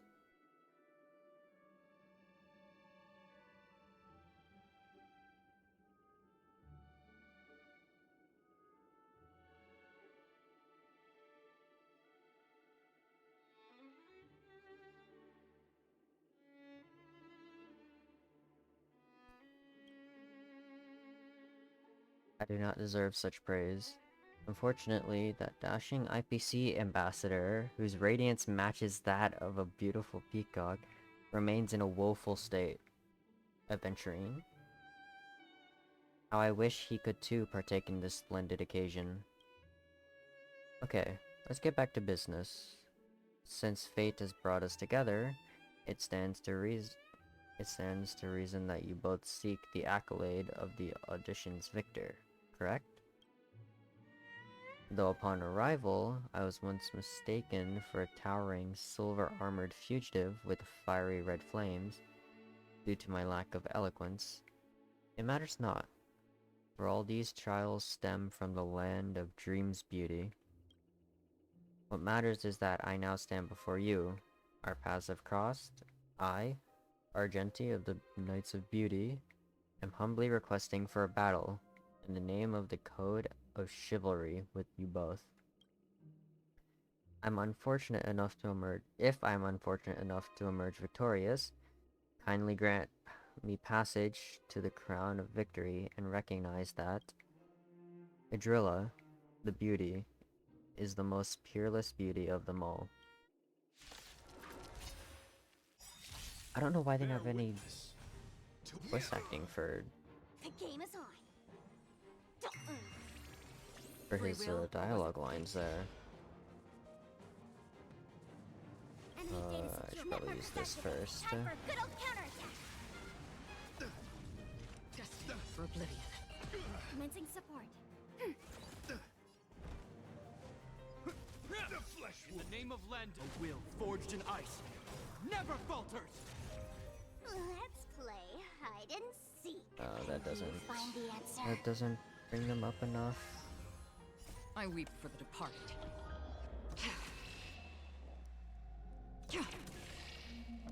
It too shall fall. Oh my god, that damage. Behold, this symbol of pure. Let the duel commence. Let's play for a while.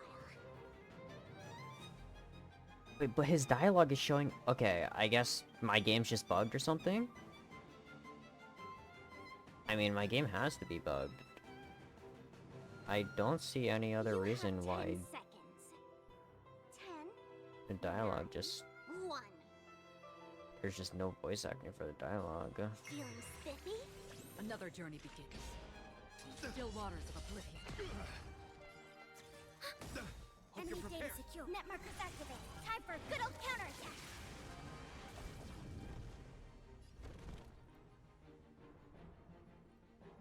Is that person in chat anymore? Nope. Of course. You get people coming in here to advertise, not actually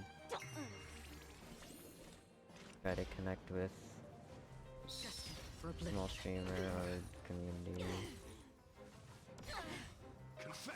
Nice. Put forth all your might.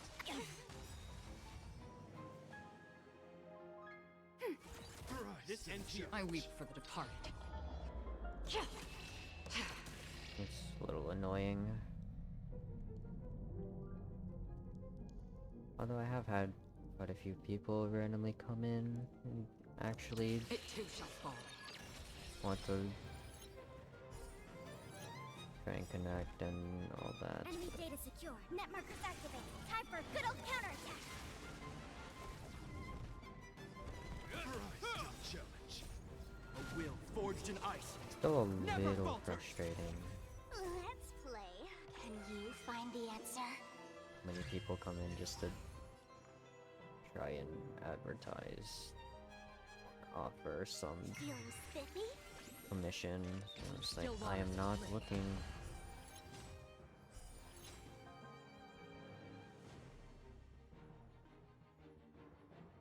My god, I can't read his dialogue.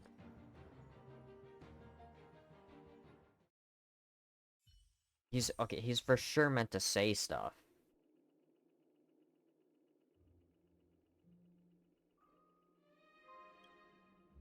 Go forth, my dear. Beautiful miss, the audition's crowd is yours to claim. Crown.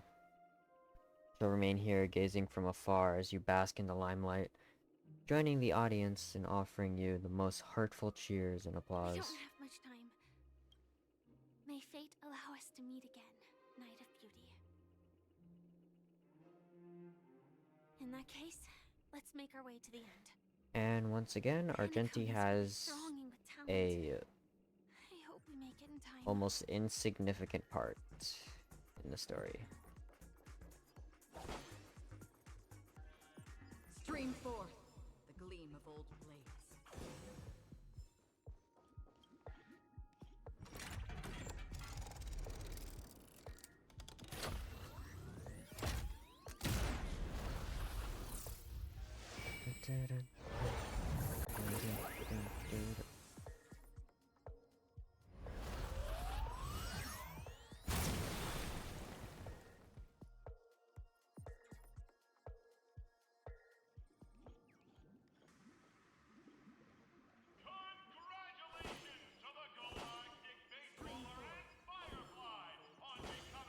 Oh, they actually referred to me as a galactic baseballer.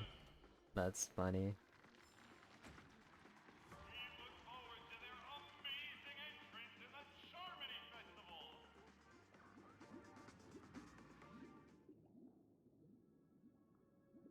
We made it. Congratulations to the both of you on becoming the festive superstars of this year's Ooh. Charmony Festival.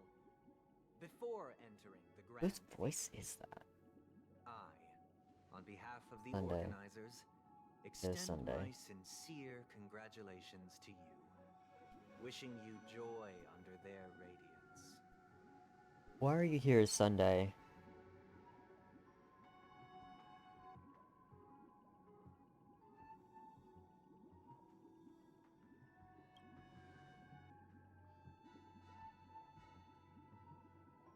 As previously promised, my sister, Mr. Yang, and I have met with the Dream Master.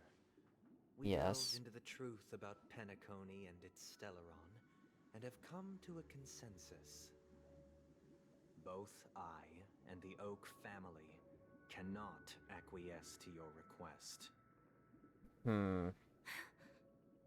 Just as expected. Of course. We acknowledge the perspective of you, Nameless. Penacony does require change, but not as you propose. The planet of festivities cannot and will not revert to a place characterized by chaos, disorder, or anarchy.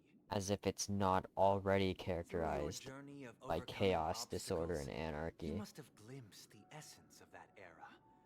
The vulnerable ruthlessly eliminated. Equality non-existent. I was wrong. Folk living precarious You lives, are more eking of a out rat dreary than existence. Aventurine is. Ultimately, only heroes like yourselves manage to achieve success. But I would dare ask, if you did not possess the special status of having a Stellaron, and you were but an anonymous and frail member among the masses, which Penacony would you prefer? A dystopia for the survival of the fittest? Or a sweet dream paradise for all?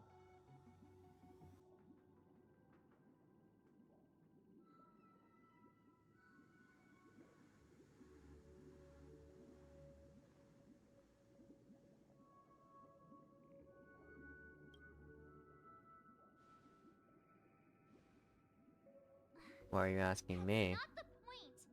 Don't let him mislead you. Mr. Sunday, even if the members of the Oak family can't fully agree on what to do about the Stellaron, now's not exactly the time to be holding an extensive discourse about Penacony's past and future, is it? Yeah, The Sunday. Stellaron issue concerns the life and death Being of a everyone on Penacony. little bit If anyone has a better unreasonable suggestion, here. the crew is more than willing to listen. Also, it'd be best to tell us the ins and outs of that meeting. This way, we'll at least know what Welt and Ms. Robin are dealing with, and the reason why they failed to make our appointment. Unless this is all upon your decision. With all present, let's begin by discussing the details of that meeting.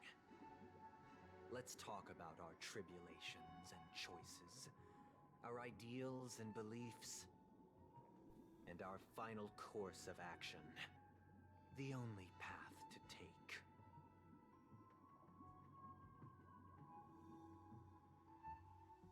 Yeah, Sunday. Don't like where this is leading. A while ago. That for the longest time, there have been scoundrels who would use the Charmony Festival that I have bequeathed to the masses as a tool to realize their ambition. Indeed, Dream Master. Once the Charmony Festival begins, the Stellaron's powers, along with the song, will be broadcast across the entire planet of Penacony. And then everyone in their dreams will be unable to awaken. This is indeed surprising to me. The dreamscape is maintained by the collective effort of the 5 families. If someone were to use the Charmony Festival to recklessly disseminate the power of the Stellaron, this individual must hold a position of great authority. Do you have any suspects? I'd like to ask, did you really not know of the Stellaron's existence? I would have never thought that this nameless would point the spear at me. Quite astonishing indeed. If I have offended, the Astral Express extends its sincere apologies. But the current circumstances are dire and leave no room for meticulous inquiry. We're doing this out of concern for the Dreamscape's safety. So, if you could, please alleviate our concerns. Dream Master, it's just to prove that the Charmony Festival has nothing to do with the Stellaron. If we're being overly cautious, I will return to the stage to offer tribute in song, just per the arrangement.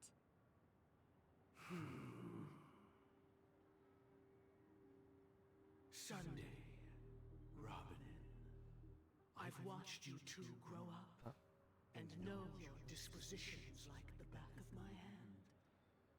Both of you, right now, can surely be lauded as their most devout advocates. I already know your resolve. The magnitude of this matter is enormous and cannot be taken lightly. Since Mr. Yang has asked with such earnestness, I will personally respond in kind. If there is a need, the entire Oak family will be mobilized to heed your call. Of course. Someday, might I ask you to beseech them to cast their light unto me, and question me in their stead, so that no lies may be concealed? will do as you command. Robin, could I entrust you to be present as a witness, to document the truth, and to proclaim my innocence, so that all slander may be utterly dispelled? I will do as you command. May thy will I will do as you command. I don't like those words. in the heavens. Oh, triple-faced soul, please sear his tongue and palms with a hot iron, so that he will not be able to fabricate lies and make false vows. Let us begin. There is nothing else to prepare.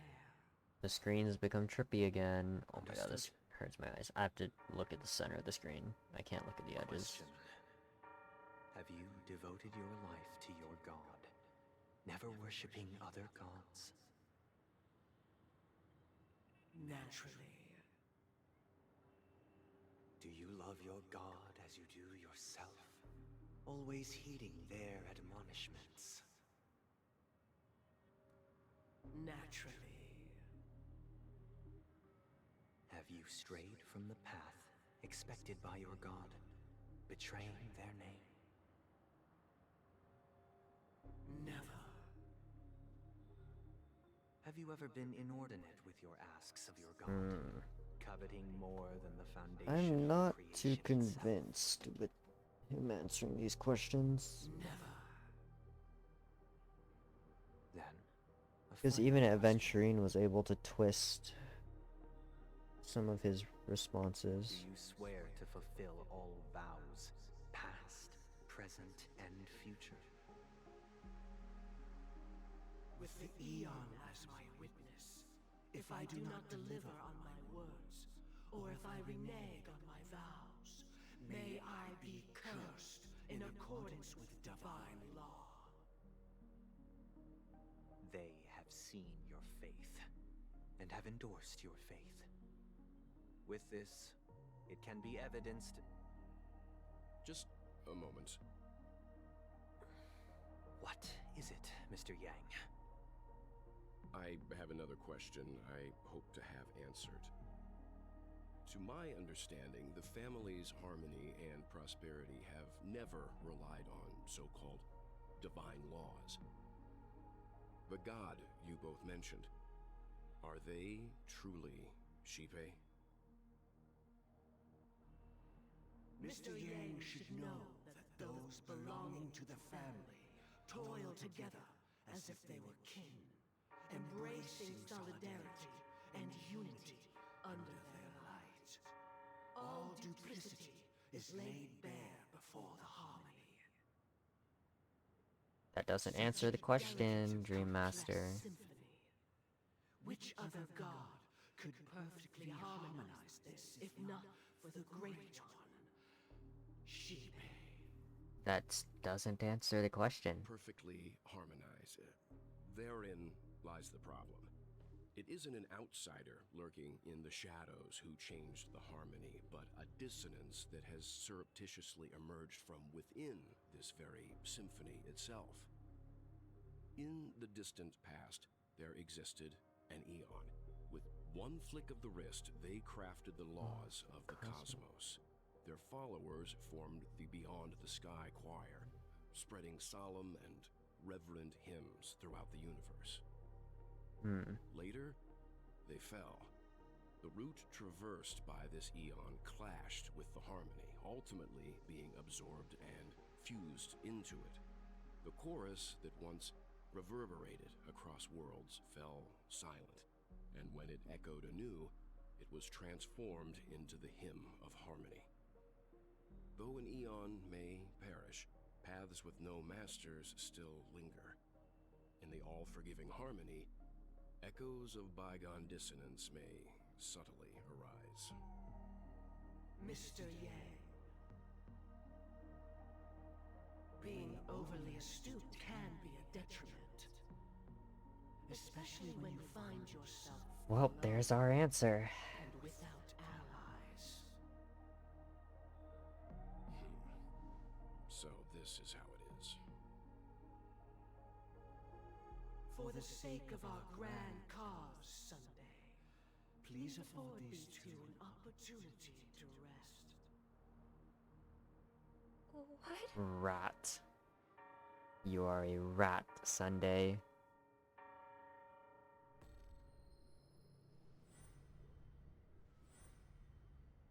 Sorry, Robin. It's just you.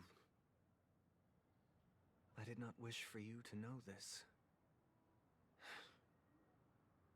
It's a pity that things have turned out this way. You had so much, so many options, reason I can't sing. and yet you choose the shadow worst that one. envelops Penacony is actually... We were never children of the harmony. Our ideal paradise could not have been crafted by Shipe. True bliss can only be guaranteed by the one who transcends the many. Within the foundation of law, humanity establishes civilization, and through harmony, we obtain Order. Oh. That's an important dialogue line. Alright.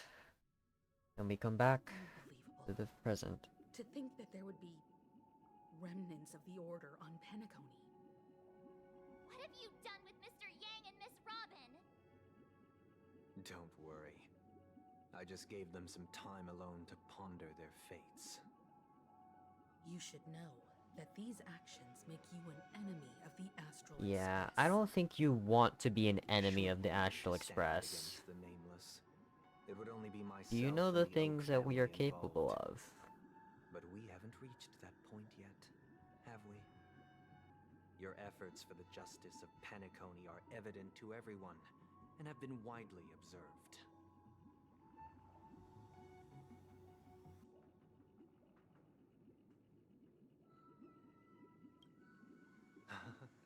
Patience is a virtue. However, I won't hold it against you. On the contrary, I'm here to make my intentions clear.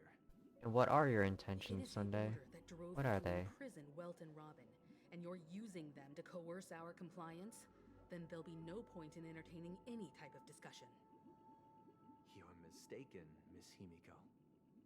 They are in very safe hands, and just as the family has always proclaimed, no one can be harmed in the dreamscape, least of all in the beautiful new world belonging to the Order. Penacony and the entire universe have witnessed far too much innocent bloodshed. The strong wield their blades against the weak, and the victors push the vanquished to the brink of life. Natural selection. The world abides by this principle, establishing the well-being of humanity atop the corpses of the downtrodden. Only we, The path of the Order. I, possess the power to put an end to this farce. So you've decided to resurrect a dead Eon? No one's ever done such a thing. If Miss Himiko is interested, let's draw back the veil and speak candidly. I've always firmly believed that people can understand one another through peaceful means. You're not making it very easy to want to understand you through peaceful means here. Striders, so that you will make better judgment for the Astral Express, for Penacony, and for this stretch of the universe. Words can hardly do justice to the beauty of that ideal. So, come with me, everyone. Let us retrace our steps and see once again where this road leads.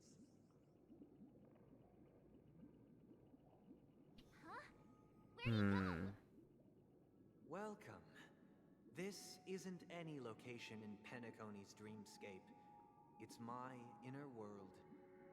The reason the scenery before you remains unchanged is because your consciousness has drawn on similar concepts to fill in the gaps.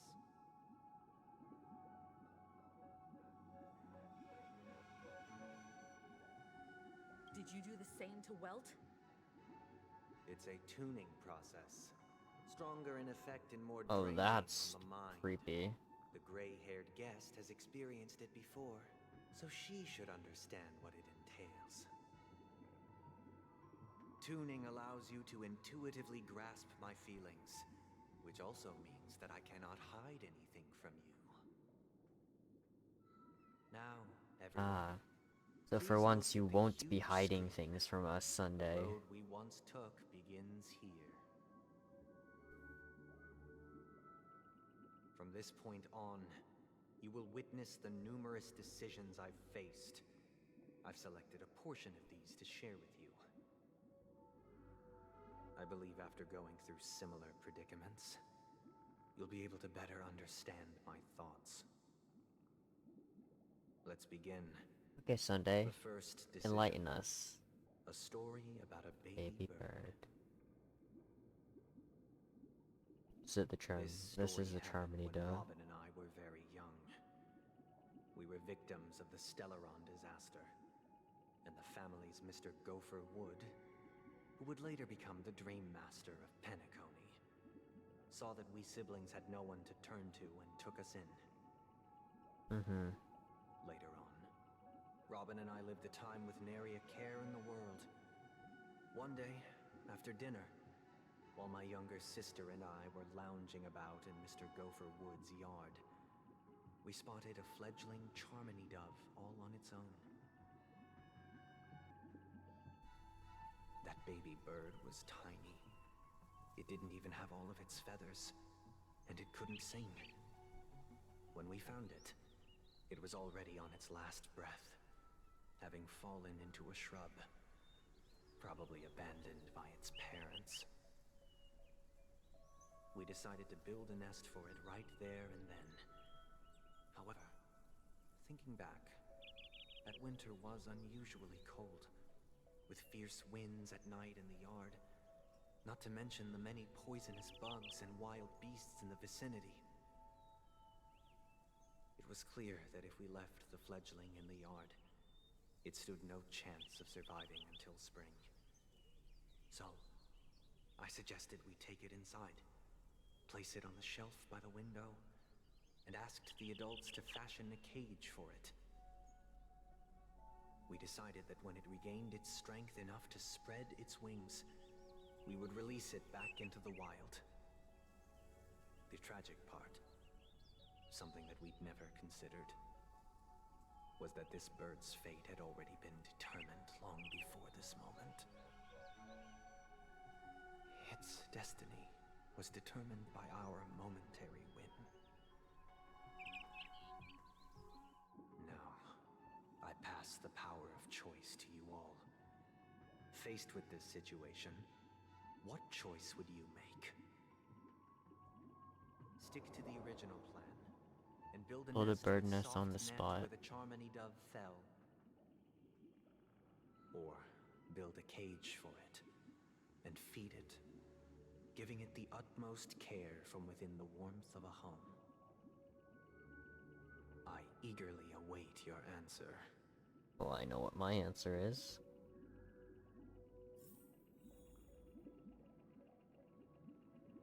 Let's talk with the others first, though.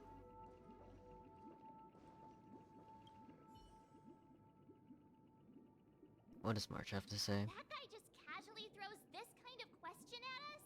What exactly is his deal? But fine, I'll answer, I guess. If it were me, I guess I'd choose to build a cage for the little Charmony Dove. After all, leaving it there, it's bound to get hurt by wild animals or something. And that'd just be too sad. You may go. It looks like he really has no intention of imprisoning us. If it's just a quiz, I suppose it's fine to humor him. I don't think this is just a quiz. I would personally choose to Yep. build the little Charmony Build the Dove cage. No special reason. I do think that a fledgling should have the right to fly into the sky. But if it can't even live to that point, then there's nothing to talk about to begin with. Let me just grab this. Walk of Fame. Firefly? I can't decipher his intentions right now, but based solely on that question, I would probably choose to build that dove a I cage. see. We are all Even in if the I was same gonna mindset. release it back into the sky, it'd have to be strong enough to fly first. If I left it where I found it, I fear it'd never get the chance to fly ever again. Unless it's decided.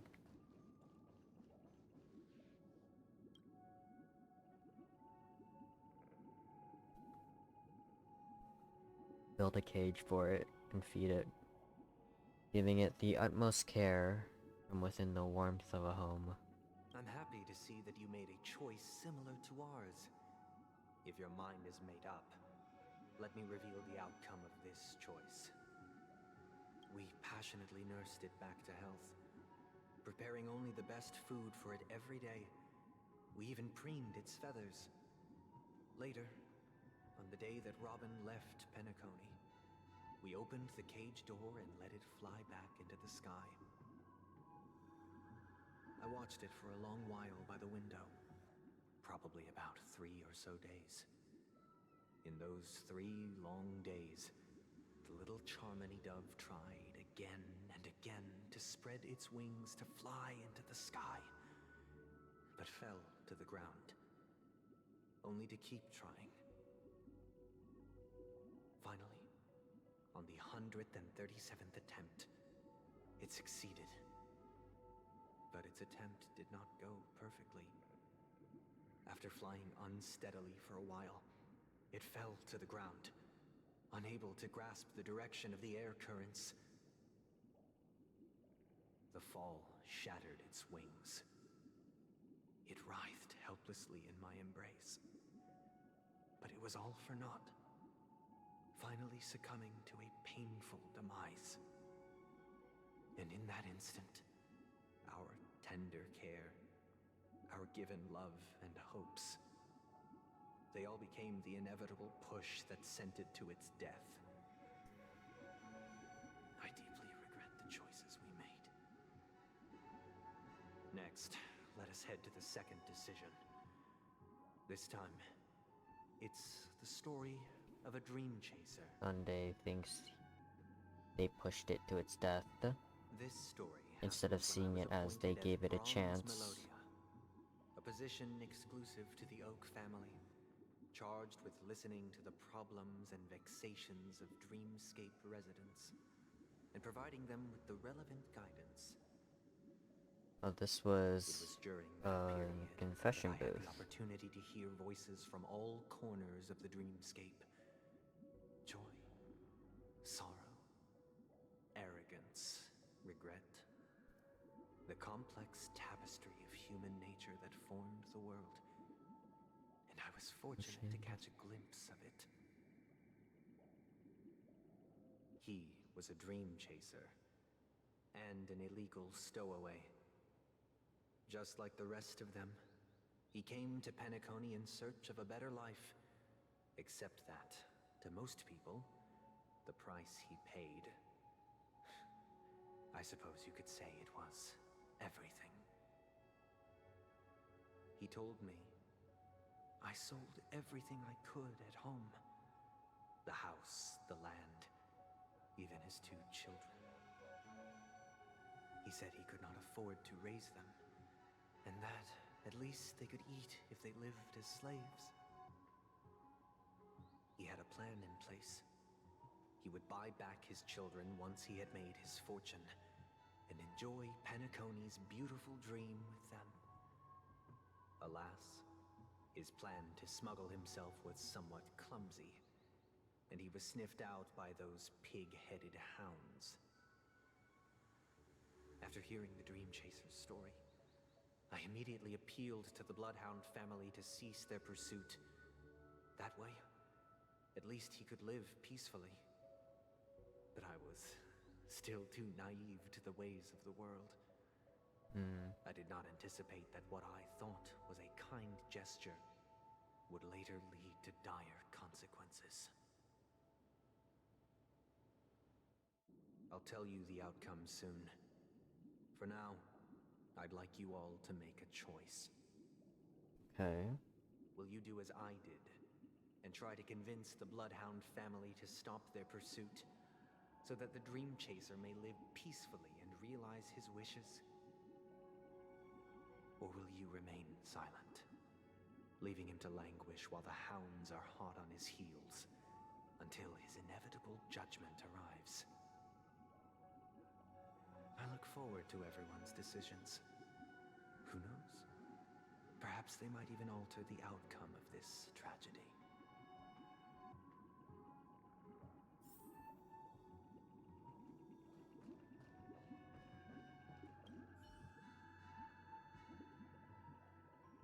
It seems illegal stowaways are really quite common on Penacony. But that guy in the story, I don't think he deserves any sympathy at all. He sold his kids to chase a dream. Even if he intended to go back for them, it's still insanely irresponsible. With that thought, there's only one choice. Let the Bloodhound send him back home. This person deserves to be punished. Okay. So March is on the stance of punishing him. A dream chaser story. If I acted out of kindness, I would probably ask the Bloodhounds to stop their pursuit and lend him a hand. But what cruel repercussion would this choice result in? I think Sunday must have been deeply impressed by the limitations of the strong defending the weak through this incident. Yumiko would stop the pursuit. And Firefly? This question... Surely it has some connection to the baby bird story. And this connection is precisely the breakthrough Sunday aims to use to persuade us. I'd probably choose to ask the Bloodhounds to cease their pursuit. I think I would cease their pursuit. I think I'm probably just gonna choose whatever Sunday believes to be wrong. Because so far, whatever Sunday believes to be wrong is what I believe to be right. You arriving at the same decision. Out of respect, I'll share with you the dire consequences that my choice back then brought about. First, the outcome. He attained major success.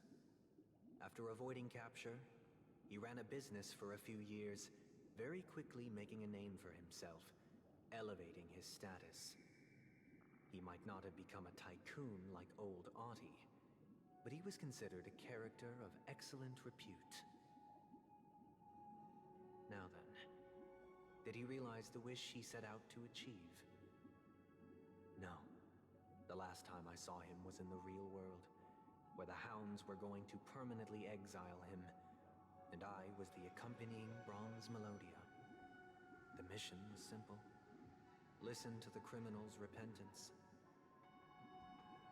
He told me the reason he was in this predicament was because he conspired to usurp the head of the Alfalfa family.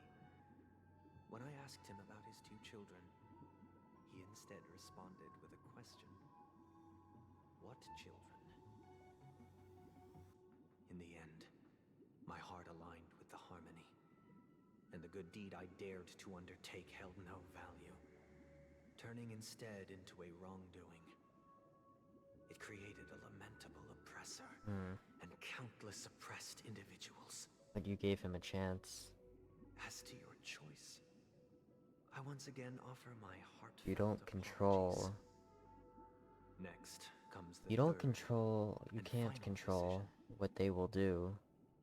And the story What you can control is my own. giving them the opportunity to do the right thing afterward. Happened the day I was appointed the Oak family head. Sunday doesn't see that. That's not the way Sunday sees it. Current Dream Master, and as per his wish, we had a private conversation. What surprised me was that the Dream Master had only come to deliver a letter to me. He let me read its contents, and it was a letter from my sister. The letter contained the usual pleasantries, anecdotes from her travels, nothing out of the ordinary. Just as I started wondering how this letter related to our discussion, the Dream Master began to speak. Do you know who wrote this letter? My sister, of course. But why would you personally visit me to hand me a letter from my sister containing mere trivialities? To help you grasp the full scope of this issue. Do you know where Robin is at this moment?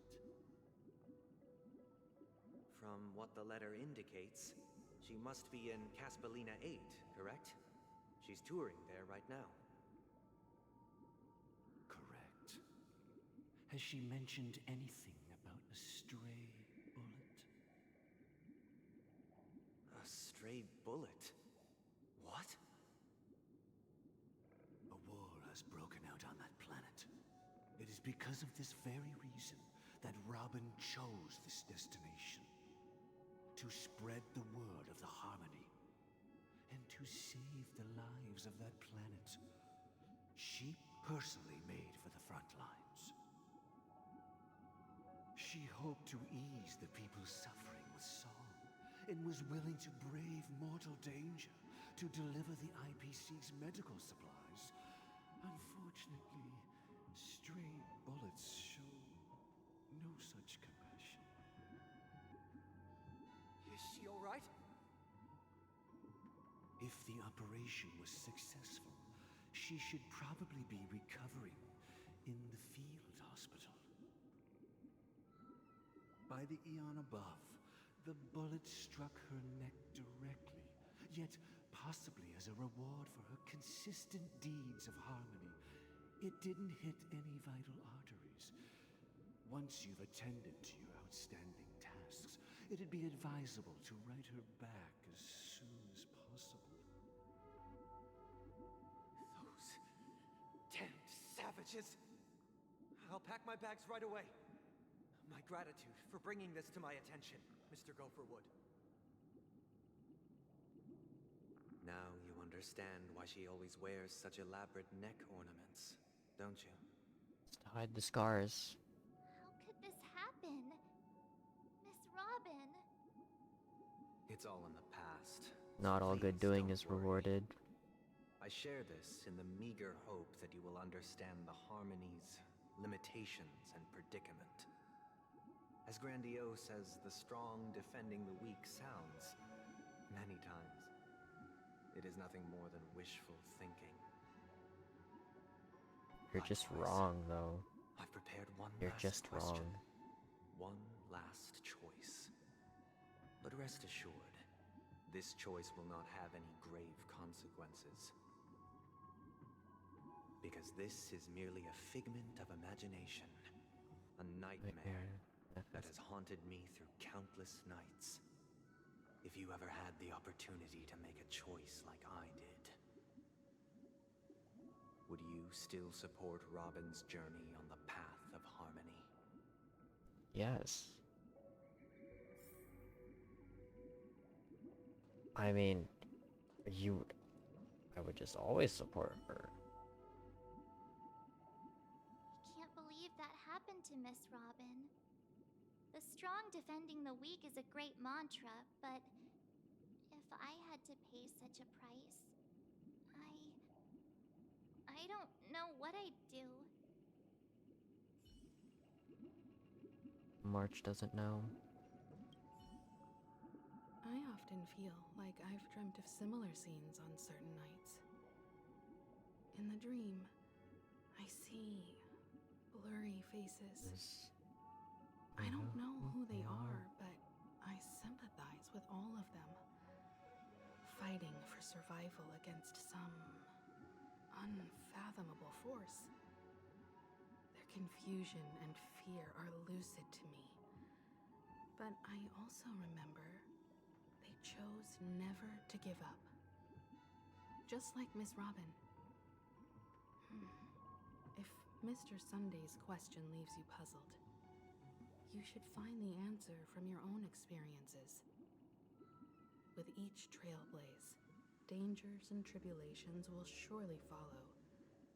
But would you ever back away? Would you stop March and Don Hung from reaching their next destination? I believe you have an answer of your own in your heart. I already know what my answer is.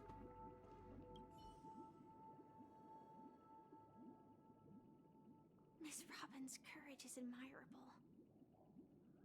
And here I was thinking she was just another superstar celebrity. But the fact that she's also Mr. Sunday's younger sister? No, I doubt he'd wish harm on his own flesh and blood, no matter how grand the ambition.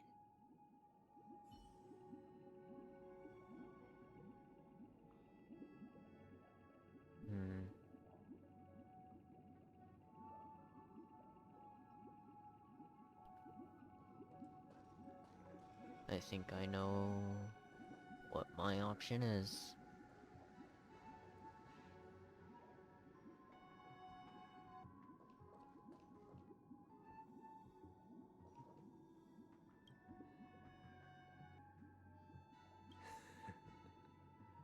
I see.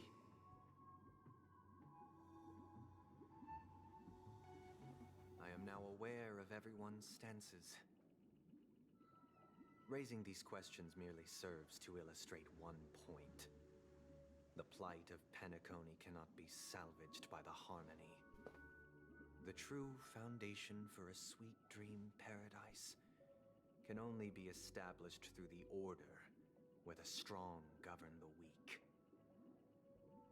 I know the suffering of being tormented, the turmoil of losing your way, how sorrow and even despair set in when matters don't work out.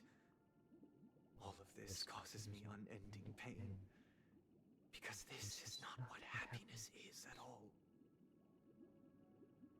We must teach the weak how to live a happy life. And this life isn't some noble propriety that the upper crust preaches, but in definitive terms, a way of survival that belongs to everyone. So what is your definition of living a happy life?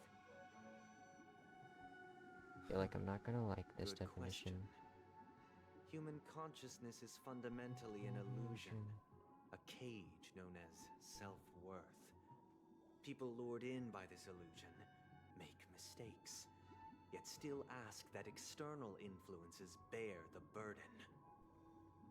When one mistake after the next permeates the masses, they become impossible to trace. Thus, the amassing of these individual cages culminate to form a prison, a place dictated only by the rule of survival of the fittest. Nature is always accompanied by predation and sacrifice. Its antithesis is known as order. That is what I want to do. Unite people's happiness under the banner of order. They won't need to make bitter choices any longer, nor face the weaknesses of humanity. They can cast aside their primal instincts to build a haven for mankind. Simply describing thoughts is far too abstract, so allow me to provide a simple example. As you all may know, there are societal norms like weekends and long weekends that exist on some worlds. During these hard-earned rest days, people are given the chance to extricate themselves from the stresses of everyday life, allowing a certain tranquility to return to their souls. And it is only on these days that people do not have to adhere to the law where the strong prey on the weak. They can live out their lives happily during these brief intermissions. It's just a pity that 2 or 3 days are still too fleeting compared to the span of a lifetime. From where I stand, society's ideal system should be 7 rest days. Following Sunday, there should ensue a second, a third, and indeed an infinite procession of Sundays. This should be the face of the new world. Idyllic, eternal, peaceful days. And thus, every person can return to their base selves in this utopia.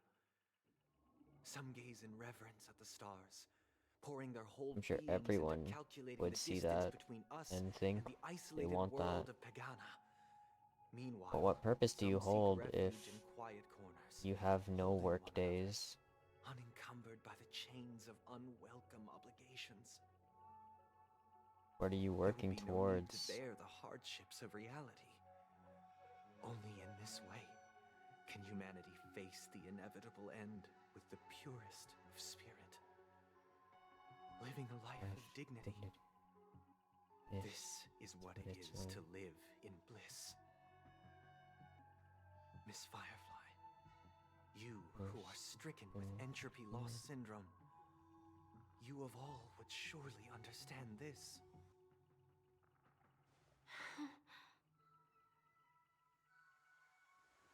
It sounds like a flawless theory. But a theory is all it is. But what is the price to attain all this? The cost is minute, merely a personal and eternal sacrifice. If this paradise is to be maintained for everyone, someone must remain trapped in solitary wakening until the end of the cosmos. Wakening. Which means that this so-called paradise is still a dream. Stepping into this paradise means forsaking reality, correct? You're describing no reality. It is not forsaking. You're describing an Transcending. escape. Flesh, blood, sorrow, weakness. If the physical is the root of spiritual suffering, it is only logical that we defeat it. That's just not right. But in this supposed bliss, people won't have defeated their demons. The chance to overcome their tribulations would be forever lost to them. It is an escape. It is an escape.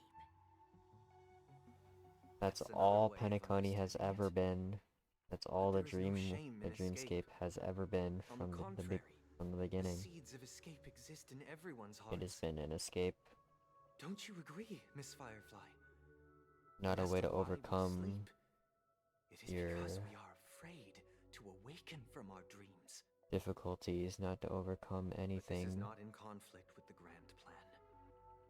Only Needs in to escape them. acknowledging this can we truly understand the frailty of human nature, and from there, show compassion and protection.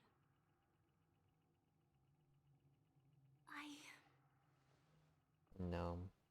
I admit that you are a born leader.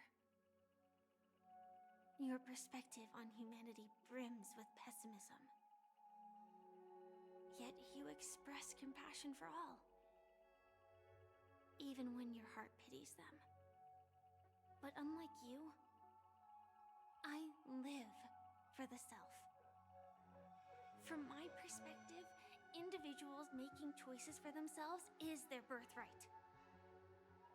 The want to escape may be innate in the weak. But whether they are weak or not, it is not up to another to decide. Perhaps in your mind, Dialogue is so good. you also view me as weak.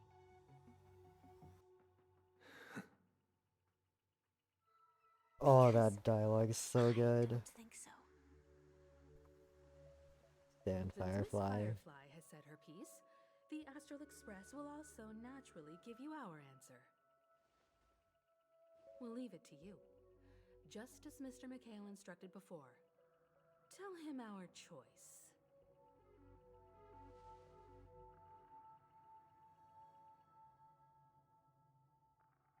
Cutscene? Not long ago. What place? Misha. Does this place ring any bells, Misha? Oh. I don't know.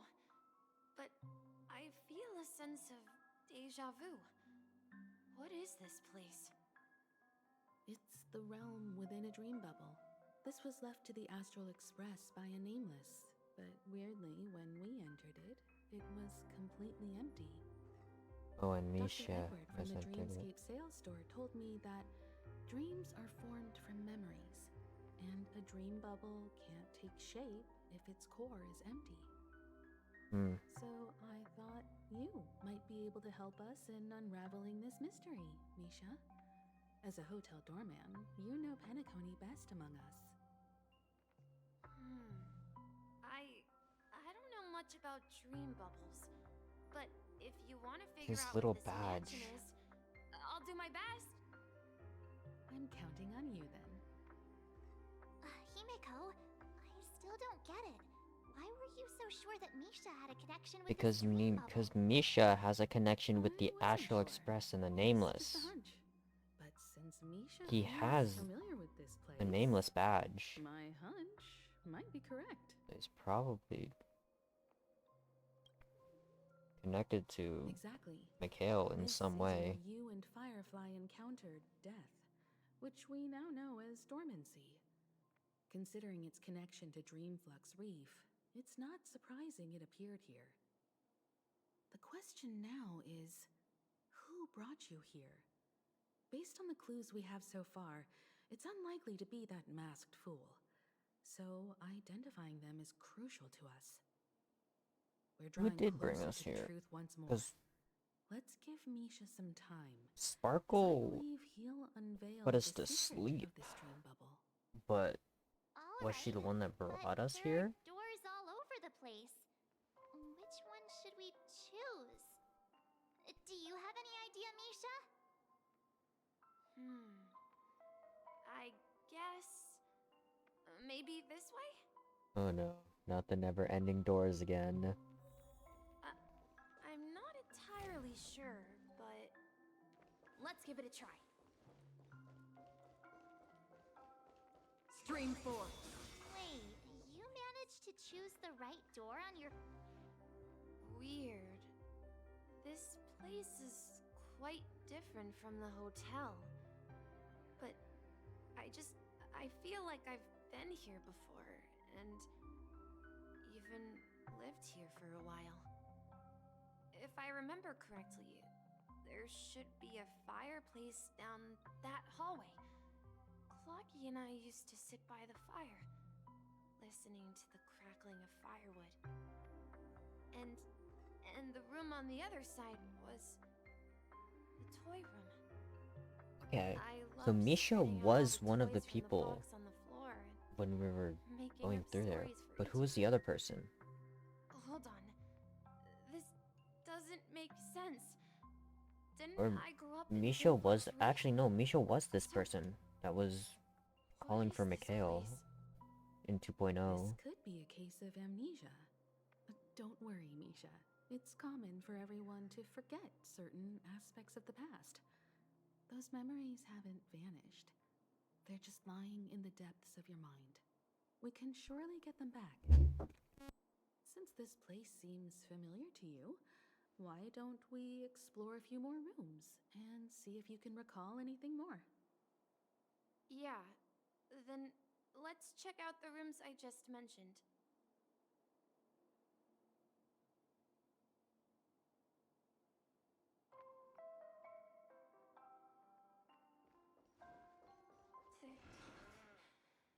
Tick-tock.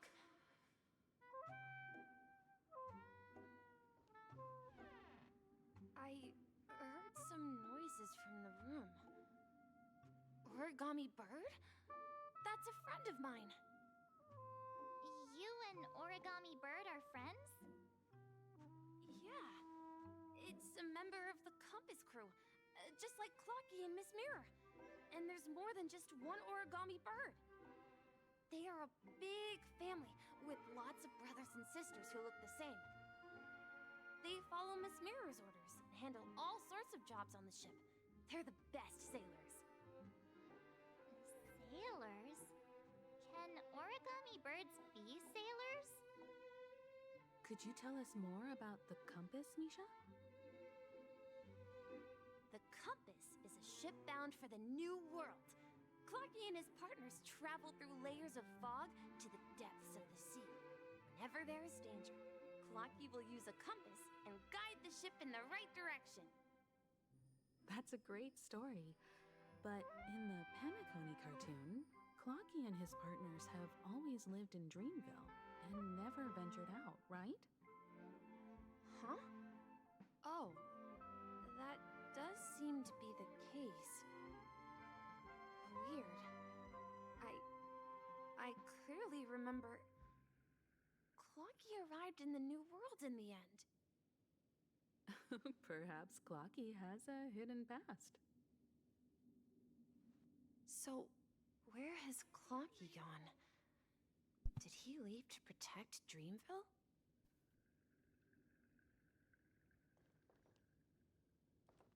This is an origami bird. I made it for you. Oh, it's all the dialogue from 2.0. It will protect you from harm. Protecting Dreamville. Just like they did with Clocky.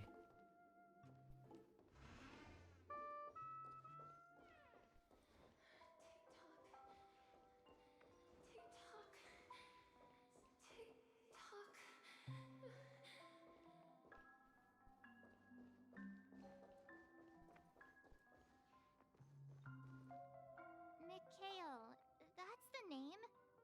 Now we all know him as the Watchmaker. So, who is he talking to? Do you know anything about it, Misha? I'm sorry. I don't know much about the Watchmaker. But, Mikhail... Anything special about that name? Mikhail is Grandpa's name. Of course. And that's how he's connected. Do you mean you're the Watchmaker's grandson? That's how we're connected. That's how Misha's connected to the Trailblaze. That's how he has that badge. And the name Mikhail is For the pin. Perhaps it's merely a coincidence. Could you tell us more about your grandpa, Mikhail? Yeah, sure. He was a seafarer who fearlessly ventured into mysterious seas and storms. He was always on the sea and had lots of friends who accompanied him on his travels. On the sea, you say? He didn't want me to call him Grandpa because that would make him sound old. He believed he was still young. The name Mikhail was given to him by his parents, Mihaly and Elise, both renowned seafarers. Every time he came back, he'd share his logbook with me and tell me about his adventures at sea. I want to become a great adventurer, just like him. It appears that the seafarer has nothing to do with the Watchmaker. So, perhaps it's just a coincidence? So, I where don't is your think grandpa so. now? He went off on a new journey, and it's been quite a while since I last saw him. I think I hear the sound of water. You once mentioned there's a magnificent fountain up ahead. Well, you need to keep yourself safe too. Okay, Mikhail? I promise you.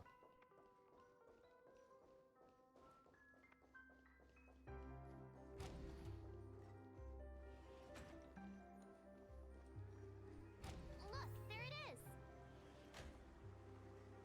The water resembles a precious jewel embedded in the dreams of all seafarers.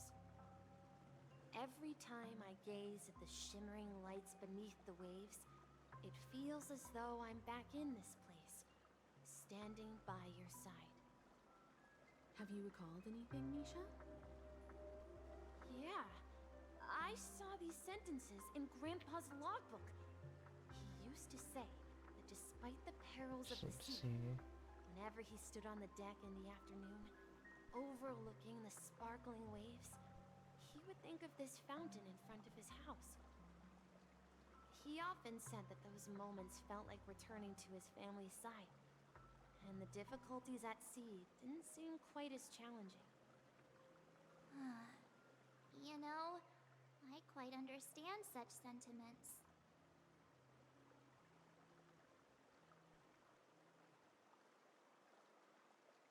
Don't sigh, you'll just start getting gray hair. You're talking like an elder. Hey, don't tease! I was just being a bit sentimental.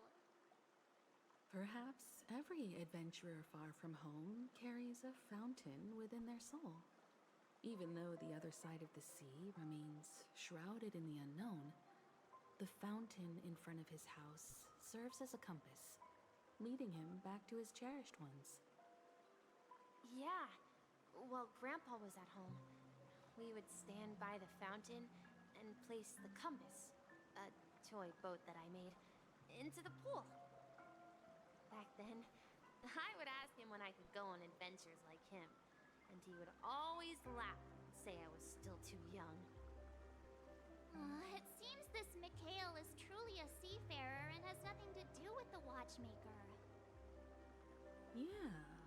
Based on Misha's recollections, the scenes in the dream bubble appear to be his childhood memories. But this raises more questions. According to Misha, he was clearly born on an oceanic planet and led an ordinary life, with no connection to Penacony at all. Could this be some sort of metaphor? Perhaps the sea refers to the memory zone. I'm sorry. I don't know, but my memories keep I think pouring out uncontrollably. the sea is a metaphor for the vast expanse remember of more space. if we go further.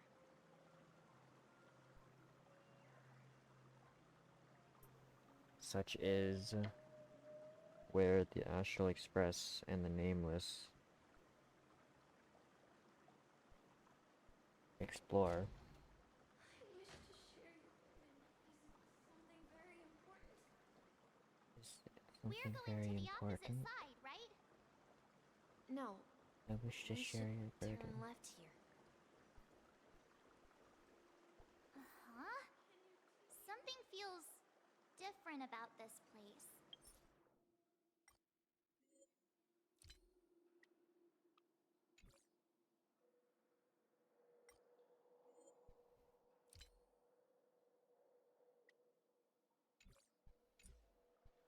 This is it.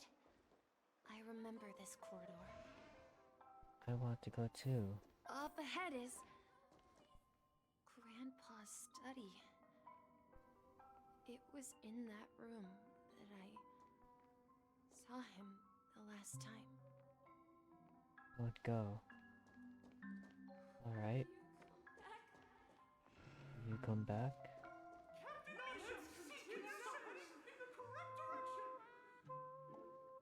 Oh my god. Captain Misha, we are now heading in the correct direction. We've finally come out of the fog across the ocean in our destinations. Let's continue sailing. We've overcome so many challenges. Not even the sea can stop us. We've lost our way so many times, but in the end, we've arrived at the new world. The atmosphere in this room feels totally different. Misha! You finally come! Clocky! You're here! Yeah. This is the room where we first met each other. Are those books on the bookshelf logbooks left behind by that seafarer? Yeah. Whenever he came back, he placed a logbook on the bookshelf in his room. They contain records of his expeditions to every corner of the world. He described our world as a fountain. At some point, the sea started to gradually swallow up the land where people lived. To ensure that everyone had land to settle on, he had to continue exploring the sea in search for the source of the rising seawater. On that day, he called me to his study, telling me that he was embarking on another journey. However, I could sense the gravity in his expression. It was the same look I had seen on my father's face before his final voyage. I asked him if I could go with him, but he said that my adventure lay elsewhere and told me to stay home and patiently await a certain sound at the door. What sound? He told me about a vast ocean in the sky. An ocean of stars. Ocean of stars. Yep. He spoke of a train that transports children with a desire to venture far away. Well, I think that traversing the sea of confirms stars the without connection. ever stopping. He said that he knew the crew on the train, and that he had asked them to take me along. He said the journey I had always dreamed of would start there. A train? Could it be? It's the Astral Express. I remember now. Grandpa's friends are a group of nameless who came to this world to resolve a disaster caused by a star. Then, he gave his pocket watch to me. It was his cherished treasure, appearing in every one of his adventure tales. He explained that difficult times were ahead, but assured me that the watch would guide me. He said, as long as I kept moving forward, I'd eventually reach my desired destination. And And then then, it was as if I heard the distant sound of a train whistle echoing throughout the room. Exactly, Misha! And then we followed that whistle, didn't we? Yeah. I think I can still find the way we took back then. Lead the way, Misha. This is the dream jigsaw, right? So we're supposed to find the exit. But where can we find the last piece? Do you remember? You said you obtained a mysterious shard when you stumbled into this place.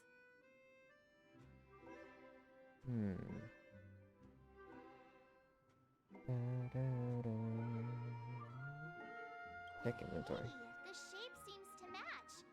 So this shard is also connected to Misha? I guess so. Looks like we're just one step from revealing the truth. Let's get to the other side and investigate.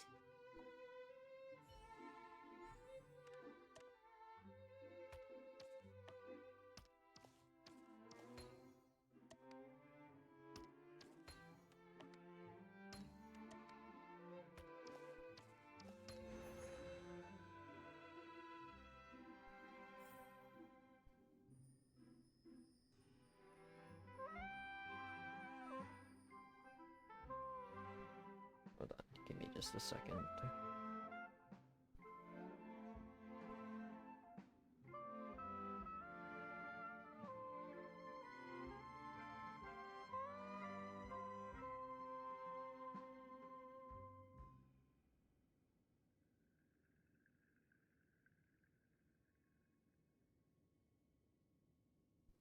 I wonder what a good stopping point is. Let's say once we flash back. This is it. This is my room of clocks. While I spent my time waiting for Grandpa to return from his voyage, Walter gave me this workshop, and it became my secret base. Here, I learned how to repair clockworking gears out of my fondness for precision mechanics. In my dreams, I was the captain of the compass, embarking on adventures with my companions, Clocky and Miss Mirror, in search of the new world. I was born and raised here. So, this building in the dream bubble is your childhood home? Yes, but not exactly. To be more precise, this dream bubble itself is my home. Oh. Looks like you've remembered everything now. Wait. Why does it feel like everyone else knows something I don't? You're the only one still in the dark here, March. March, do you remember when she mentioned a clocky that only she could see? Yeah, the little guy here, right? But we all saw him in Dreamflux Reef, right? And Mr. Yang even greeted him. Looks like everyone on the Astral Express has a childlike spirit. The answer lies in the Astral Express. Her experience shows that neither Firefly nor Acheron can see this clocky.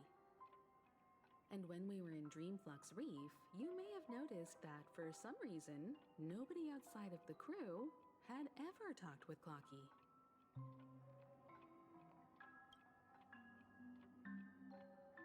A mimetic life that can only be seen by a select few. It's just like a hidden message left by someone for the nameless. Clocky was left behind by the right? nameless. They even grew up together. Was left behind by Mikhail. Way of the Trailblaze yet. That's the key to the mystery, March. Now, take a moment to recall. Have you ever seen anyone outside of the crew interact with Misha? Wait. No way! That's the answer, March 7th. This dream bubble is the place where I was born. And I'm a dweller in this dream. Just like a Memory Zone meme. I should have stayed here and waited for you. But when reality and memories merged, I unconsciously pushed open that door and left the bubble with Clocky.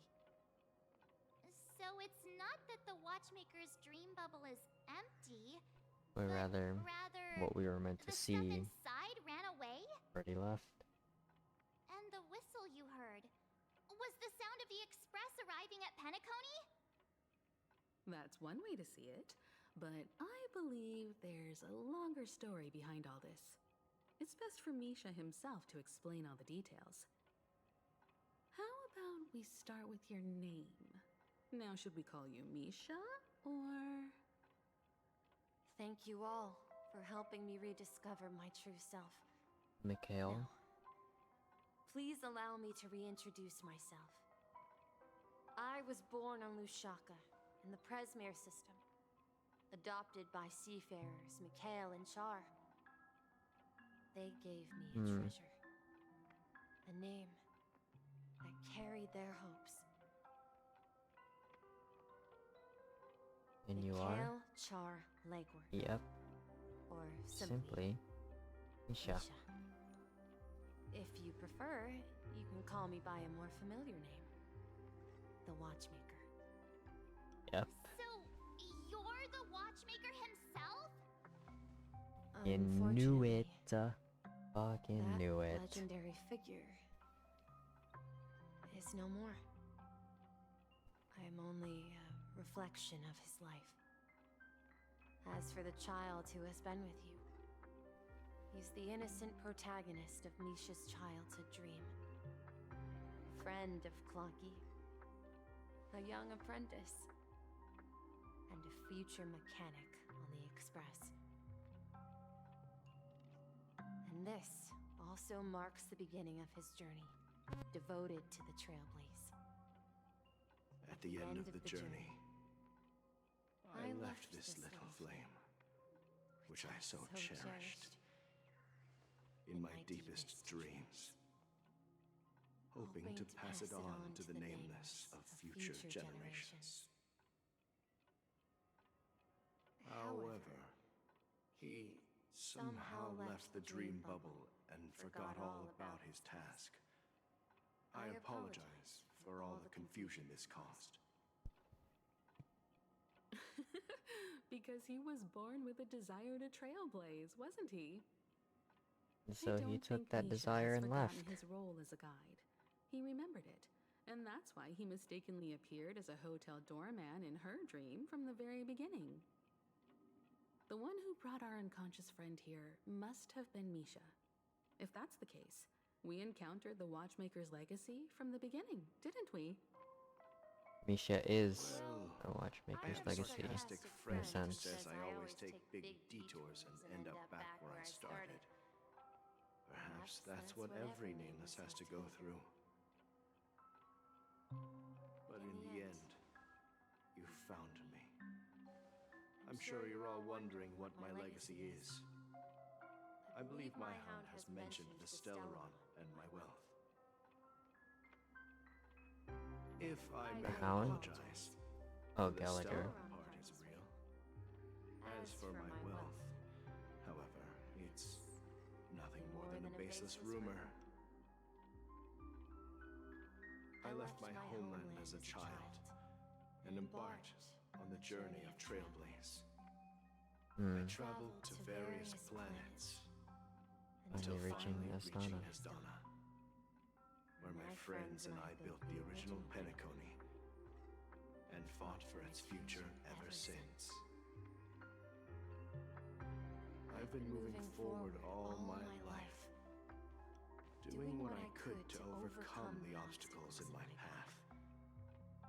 But ultimately, my journey reached its end, and I left behind no possessions worth entrusting. So, if you ask what's left within this worn-out train engine that can be called a legacy, I suppose it's the things that are still burning in the engine's furnace. Now that you're well aware of the current situation of Penacony, I certainly hope that you'll help me get this world back on track. But I'll leave that decision to you. For the path of Trailblaze is never paved by others. All I have for you is a story and Two two gifts. gifts. I want to give you my pocket watch. It has accompanied me throughout my long journey, guiding that naive child forward, and has been blessed with the presence of so many great people up to this day. And my hat, too. The one who navigated for me placed it on my head and planted a fanciful thought in my mind. The trailblazing expedition will never end. Get the hat. Is this how we get Harmony MC? To make your choice. Once you've made up your mind, open that door and enter the long dream of an old man. I'll be waiting for you at the end of this corridor of time.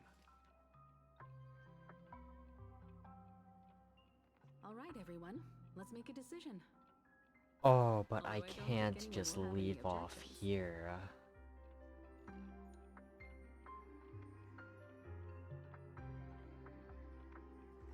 There's a Trailblaze. Of course. We've come this far. Surely there's no other option than moving forward. We'll go on a little bit longer. Then Just a little bit proceed longer. together to the end of this stream and tell Mikhail our decision.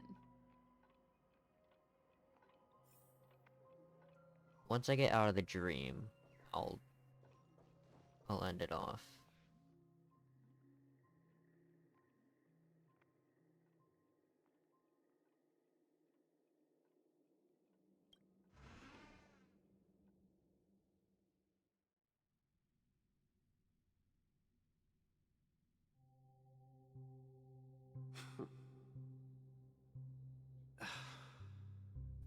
This this is Mikhail. Mikhail, where are you going?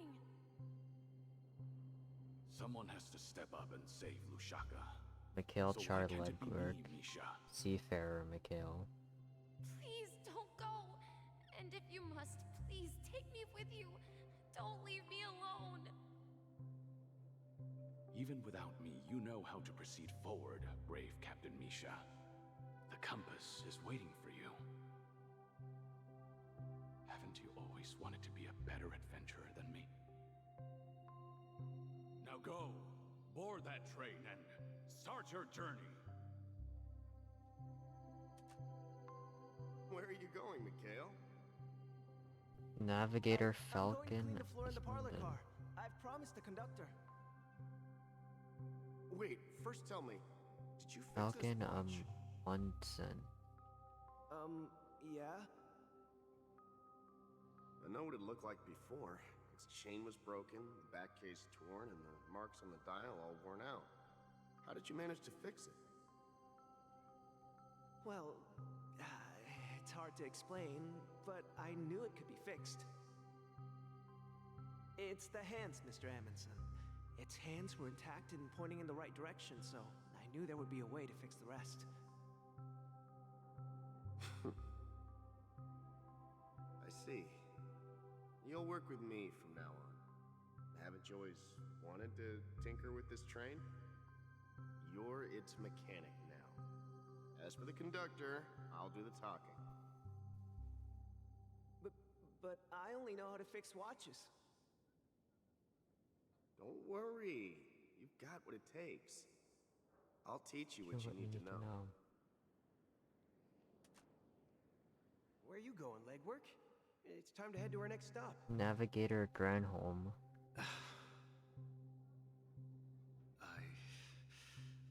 I'm staying in Astana with Rosalina and Tiernan.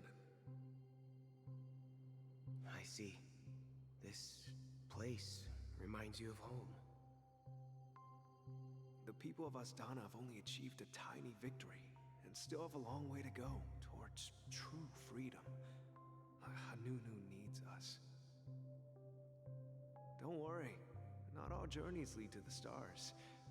Even if I leave the Express, our path of Trailblaze will continue. Yeah. I knew you wouldn't stay on the Express forever. Leave in peace, my friend. And, Take this with you. Take this with you. This is Mr. Amundsen's hat. But why? When he departed, he said he would leave it to his best student. Well, I suppose the time has come.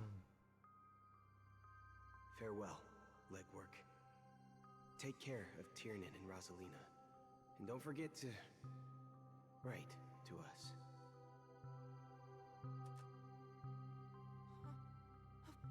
Where are you going, watchmaker? Micah. Don't worry, Micah. Just going on a little trip. Someone has to be at the forefront of the interstellar frontier, and I'm the only former nameless in Penacony. So why can't it be me? Because you're all we have. Have you forgotten about Tiernan? The cosmos is way more dangerous now.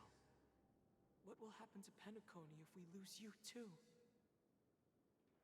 But what will happen to Penacony if we don't find a way out? Ah, Tiernan. How could I ever forget him? I've spent countless sleepless nights asking myself why I didn't go with him back then. We Nameless won't stop. Don't worry, Micah. It's just a matter of getting back to my old profession. Just wait for me to come back. But if, and it's a big if I don't come back in one piece, then you'll become the next watchmaker. Where are you going, old man? Gallagher. Oh, you're here. Answer my question. What are you up to? Relax, Gallagher. I just came up with a great idea. Wanna hear it? Oh, come on. Aren't all your ideas just ways to get yourself killed? I may be blunt here, but you're the last remaining hero in Penacony.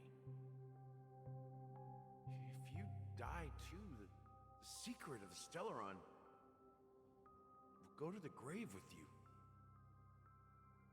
Yes, I'm afraid there's no way out in Penacony, so I'll have to consider alternatives beyond Asdana.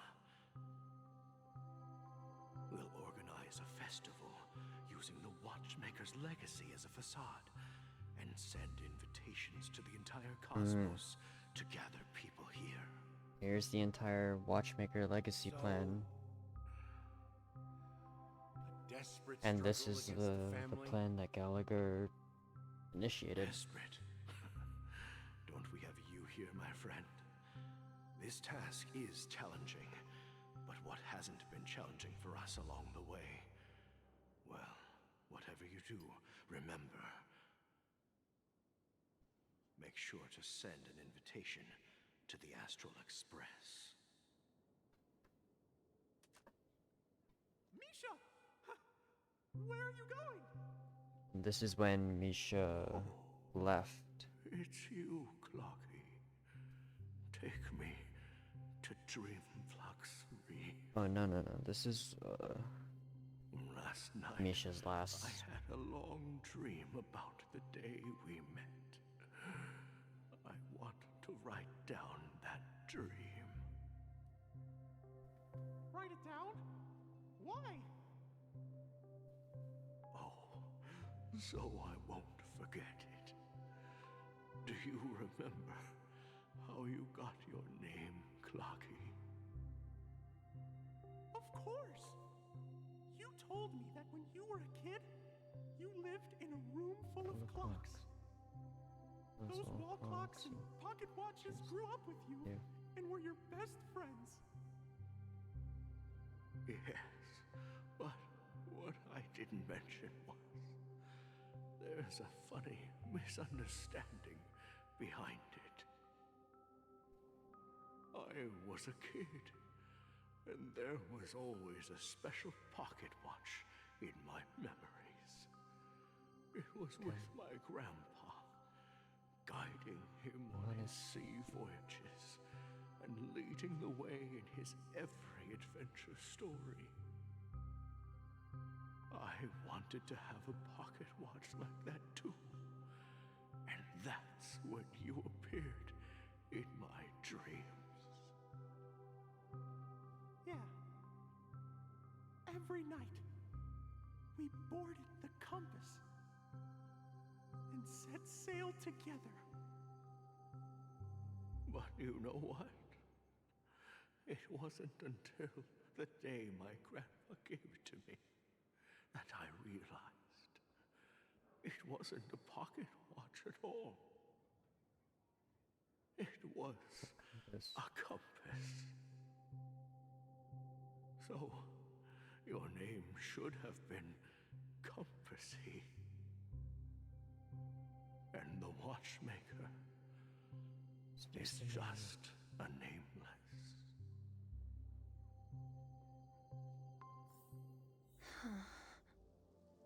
We've arrived at Dreamflux Reef. So, where to next? You know, Clocky, I don't think I'll be going anywhere else. Take a rest in the moonlight.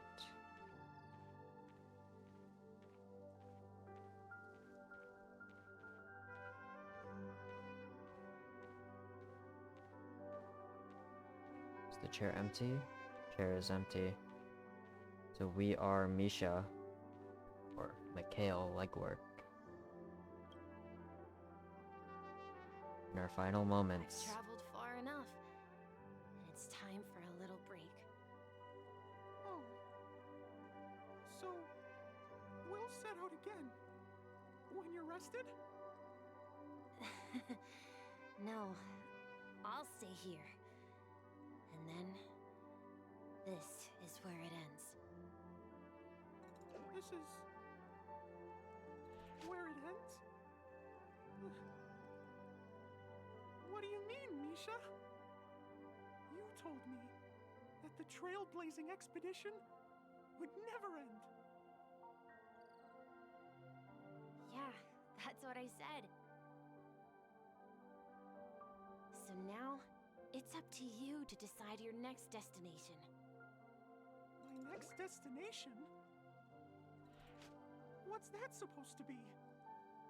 I've been following you. Misha? You're acting weird today. If you're feeling down, we can just do what we usually do. With the clockwork. No, I'm not feeling down. As for clockwork, yeah, it resolves all problems in this dream. So, do you know what clockwork actually is? I'm not quite sure. What is clockwork? Well, everyone gets lost at times. They may hesitate and doubt which way to go. That happens in this dreamscape and beyond. But don't worry. Everyone goes through moments of uncertainty and hesitation. Eventually, they gather the courage to make bold decisions. Whether it's calming, joyful, angry, or sad, all they need is a little nudge to take that step toward where they truly belong. I'm leaving that little nudge with you, and I hope you'll share it with others. Such is the essence of clockwork, the will of the trailblaze.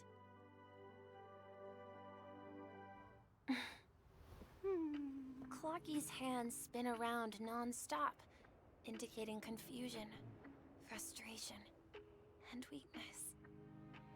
But ultimately, people still need to move forward. Just like your hands, always pointing ahead. Oh. This is where my journey ends. From now on, it is your path to walk.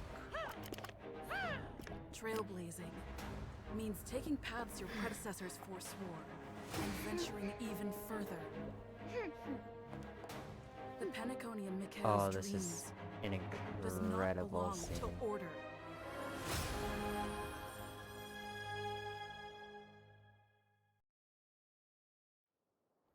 Who was that?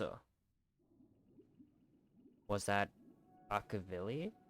I can't believe that Eon would cast a glance at Oh no, Penacony that at a was time like Shipe. this. Oh my god, I'm so stupid. That was Is it because Shipe. of the resonance from the legacy Why am of I the so dumb? Trailblaze? That was Shipe. This is Harmony MC. Oh my Perhaps god, the my bond brain. between you is so strong that it even impresses an Eon. Well, there might be another possibility. Perhaps they want to witness, on behalf of the fallen Eons, who will hold Akavili and the future Enna. of Penacony. If that's the case, on behalf of the Dream Master of Penacony and the 107,336 members of the Oak family, I'm extending a formal invitation to all of you. I'm cordially inviting you all to the Penacony Grand Theater to participate in the upcoming Charmony Festival.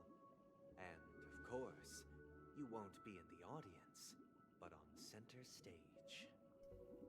Since the future of the Stellaron, Penacony, and even the entire cosmos is at stake, let's draw a conclusion there, in all fairness.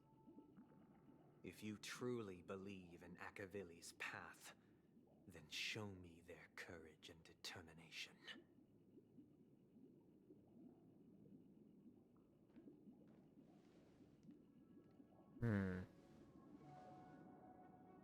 I don't like you, Sunday. Oh my god, let's go.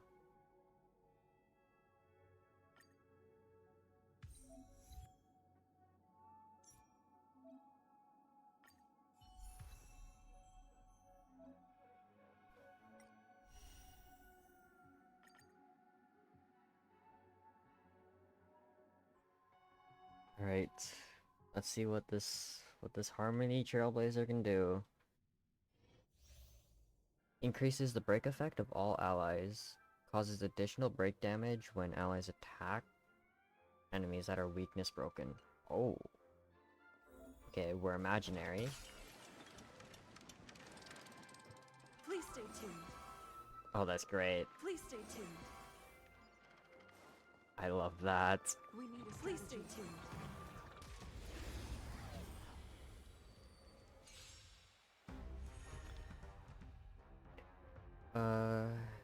Skill deals minor imaginary damage to a single target with 5 bounces. Okay. Ultimate. Grants all allies the backup dancer effect.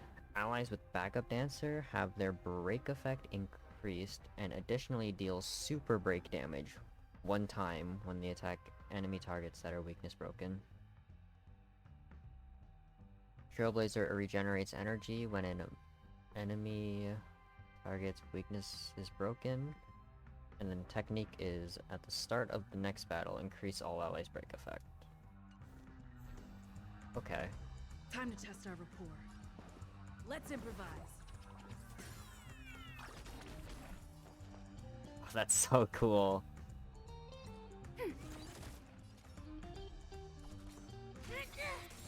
Step up, let's see ya. I already know what these animations are. I'll catch up. Take your positions. I love this so much.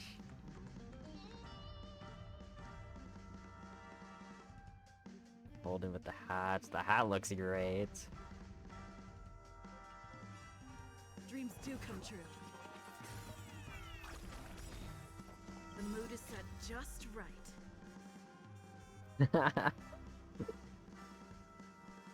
Oh, that's incredible. Let the show begin.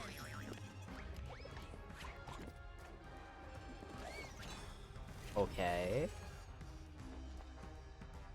I love that. Oh.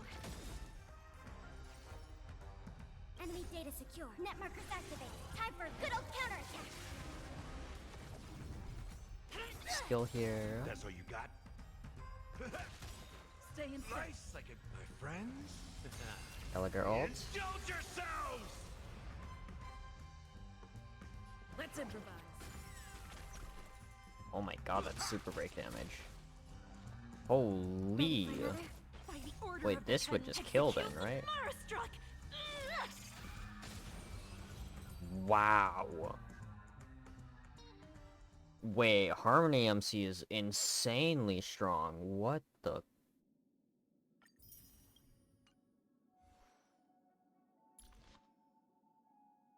Oh, but I don't have anything for it.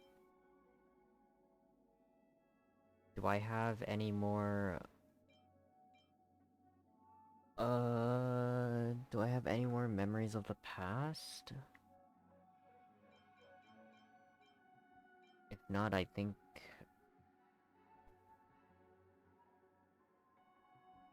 I'm probably just gonna be using damage type, dance. Uses her skill, no. Crap, I need more memories of the past. This is the best thing for it. For Harmony MC. I mean, I guess I'll just put Mesh and Cogs on him for now. We'll switch it with Tingyun's Mesh and Cogs.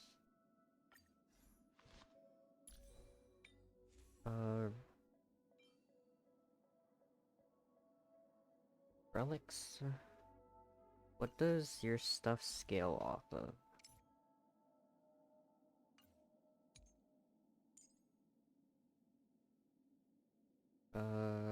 Allies with have their break effect increased by 15%. Wait, that scales off of nothing. Scales off of nothing.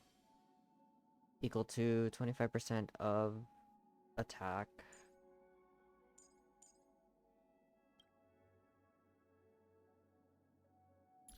So wait, what do I What am I aiming for then on this? When the number of fields... Before our paths diverge, savor the shared journey. I guess just break effect? Tanky stats and break effect?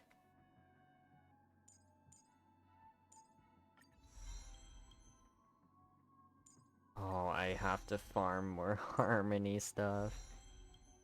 No. Oh no.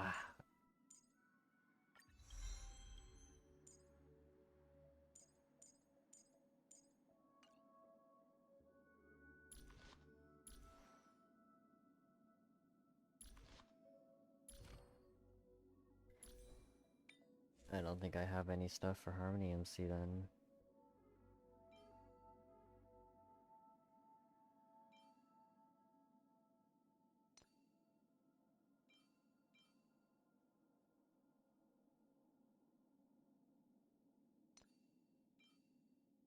No. Actually, I think this... Oh, well, if that one crit. Probably just, speed and... Or like... Full set 4-piece eagle.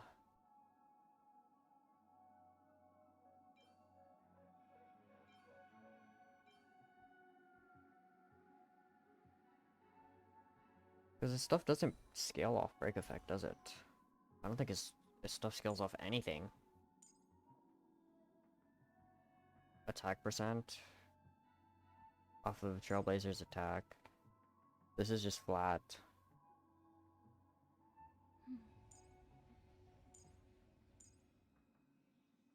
Yeah. So you just want tanky stats on him then.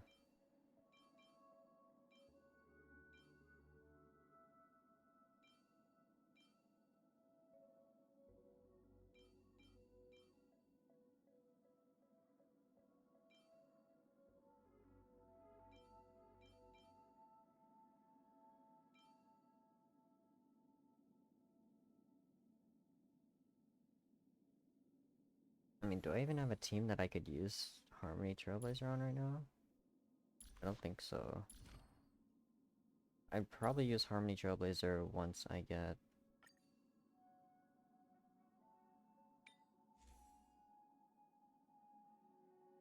crit rate. Yeah. Not very good. Definitely a lot better pieces than that.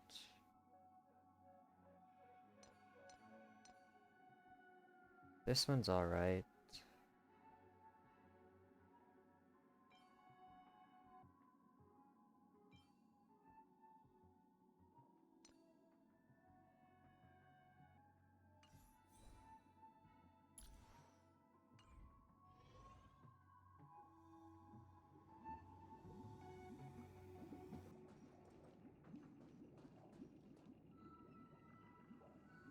Does that mean he wants to fight us during the Charmony Festival?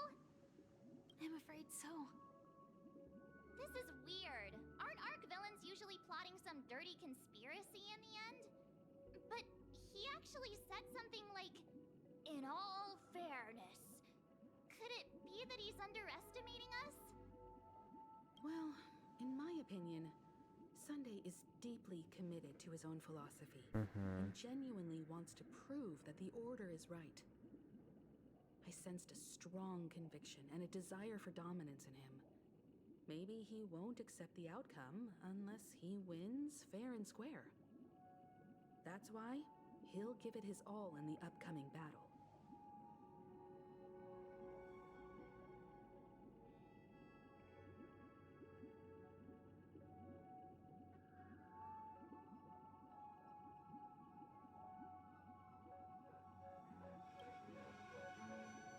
Yeah, you're right.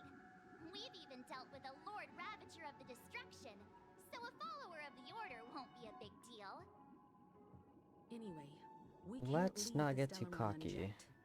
This is about trailblazing a bright future for Penacony, and fulfilling Mikhail's and his predecessors' long-cherished wishes.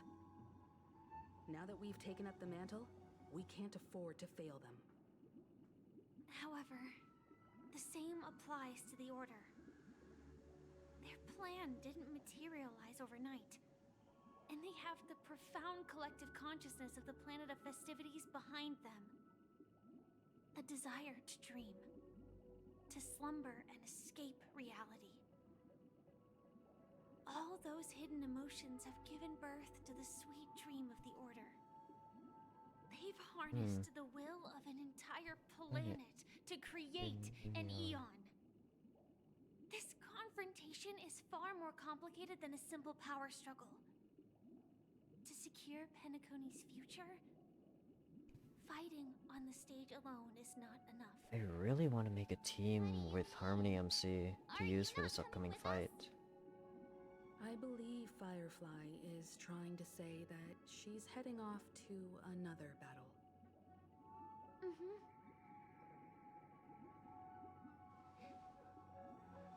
Before I left, the Destiny Slave told me that this journey would bring unforgettable rewards.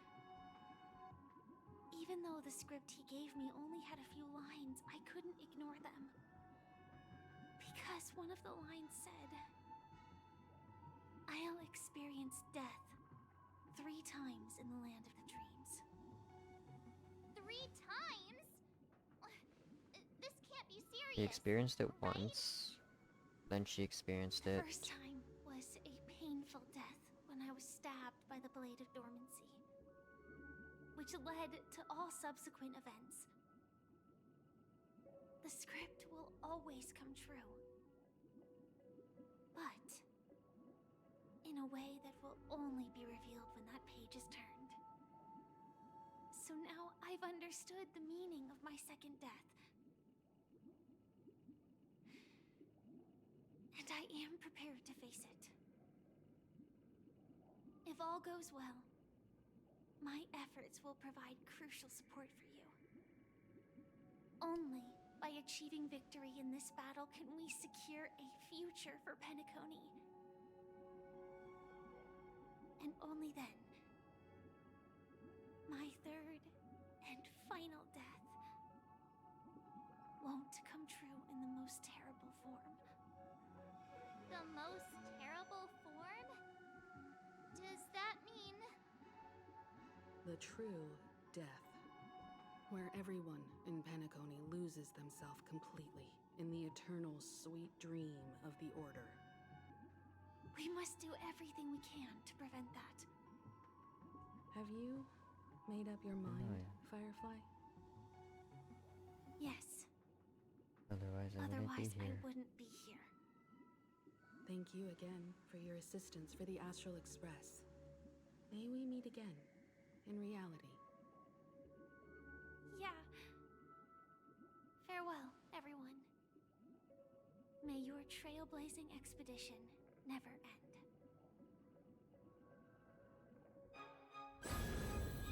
Oh, cutscene.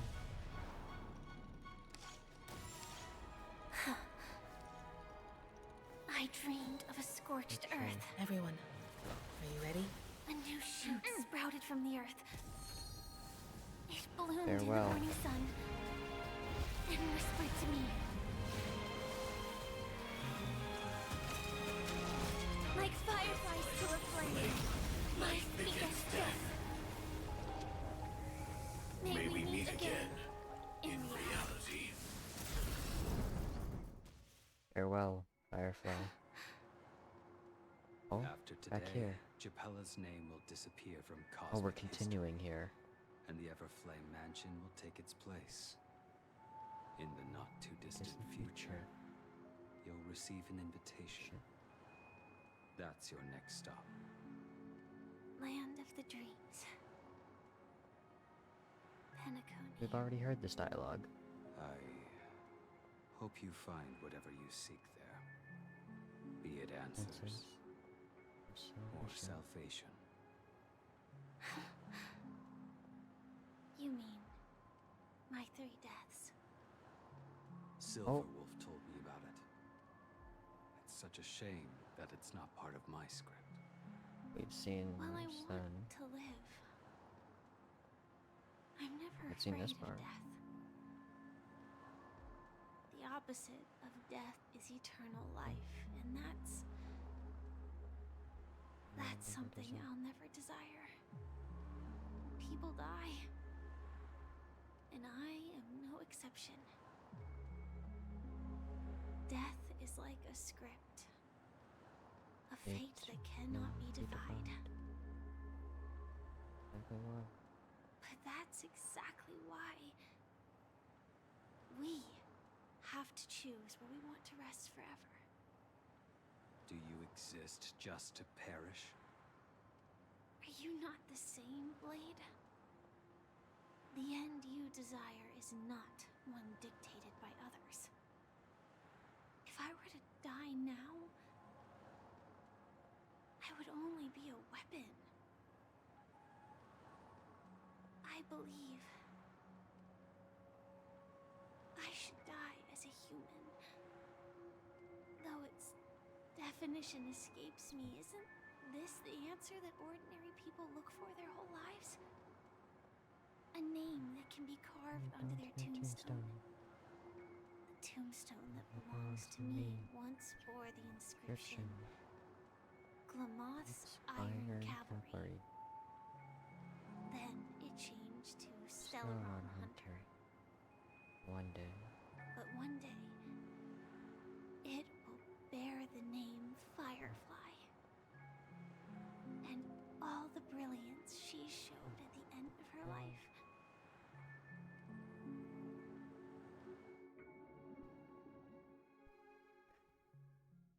That just makes me love this character even Quite more. unexpected, old man. That Who dialogue would've just thought makes your me love crazy this character plan even more. Actually work. Do all you nameless fools just act on a whim? I can sense that this false sweet dream is coming to an end.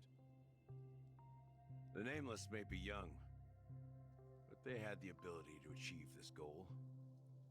Just like you did in your time. It's a shame you won't be able to see it firsthand. Maybe I won't either. Once something fictional is seen through, it ceases to exist. Yeah, not just those nameless. Even Mr. Wings is just like you. Stubborn, won't listen or give up, no matter what. Well, fate is unpredictable, I guess. If we weren't bound by those cursed paths, maybe we could have had some good talks. But in the end, we managed to do it. And now we can find solace. Remember how those idiots cursed us? They said, "Go to hell, you worthless traitors." Well, I don't know if they really meant it, but if longing for freedom means going to hell, then I'll be joining you soon, you old fool. Let's get together and have supper again in hell. Oh, I almost forgot. There's one more thing. Here's to you. A glass of hello and goodbye, Trailblazer. To the imperfect tomorrow. Huh.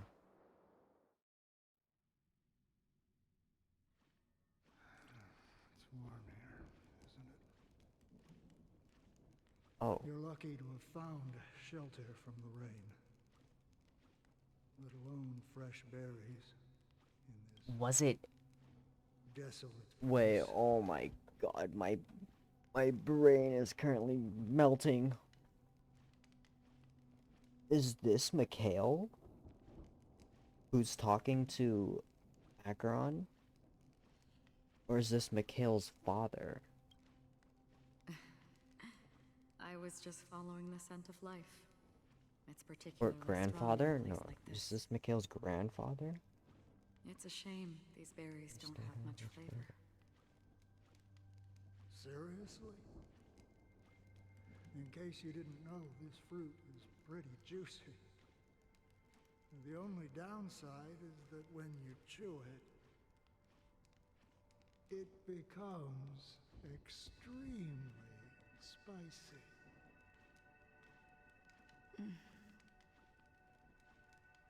Have you Oh, I forgot. lost your sense of taste? Scene. I had to take a screenshot. Okay, well, if I, like, was actually able to... Hold on, I gotta pull up snipping tool.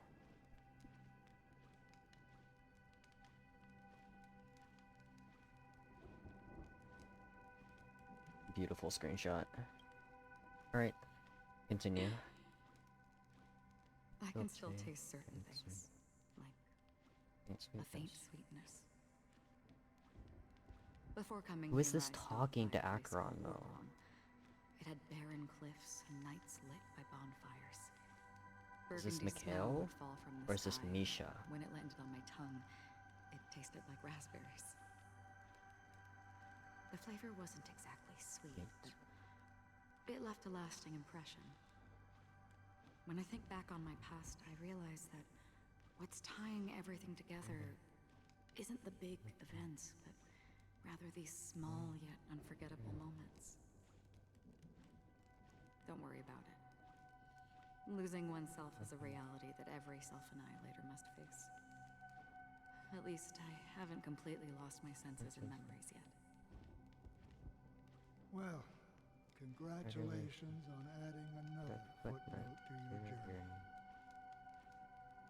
By the way, are you always always alone? No, I had a companion in Orkron. She's a short, nameless girl who aspired to explore IX. She always said she'd walk a path deeper and farther than Achilles.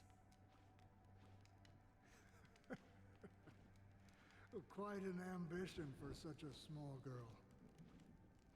So, what happened? She became stagnant water. Well, my condolences. Rip. Rest in peace. Condolences. I don't need them. The girl left with a smile. She never regretted her choice and most definitely wanted me to say goodbye with a smile. So, that's what I did. That's proof that you're grieving for her. Or perhaps I'm just afraid. Afraid of what? Afraid? I rarely sense that emotion from you. What do you fear? I'm afraid I'll forget the 30 days I spent with her, just like all the other days in my life. Most of them have already washed away with the rain, disappearing into an unseen realm.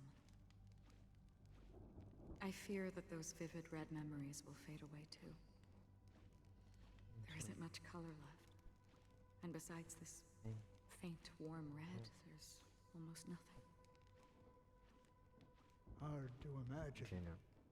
Ranger. A ranger accustomed to bloodshed, destruction, and chaos finding warmth in the red color. Because I have experienced this warmth many times. Long ago, I promised someone that I'd bring it to more people. And that for every remaining moment of my life, I'd strive for a better ending for all. As long as this red color still lingers, I have a chance to fulfill that promise. It represents a burning fire, a blooming flower, the berries in this cave, and life itself, fleeting yet still dazzling. In the end, it will lead me beyond the horizon of existence. And on the other side, I will cut off nihility. The one blessed by the sleeping and shapeless is considering how to kill them. That's truly pure nihility. Interesting. But you're right about one thing.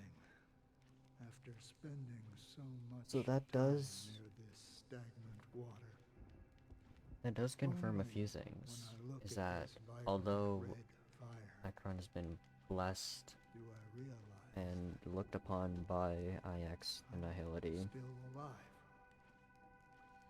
she does look for When a will way this to rain escape it, to kill ever stop? IX.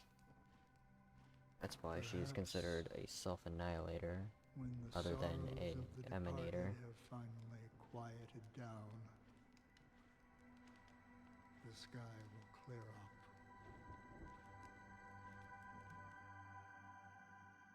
Or system hours until the Charmy Festival.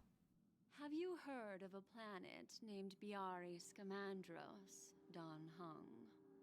It's one of the Paradise Kingdoms under the influence of the Harmony.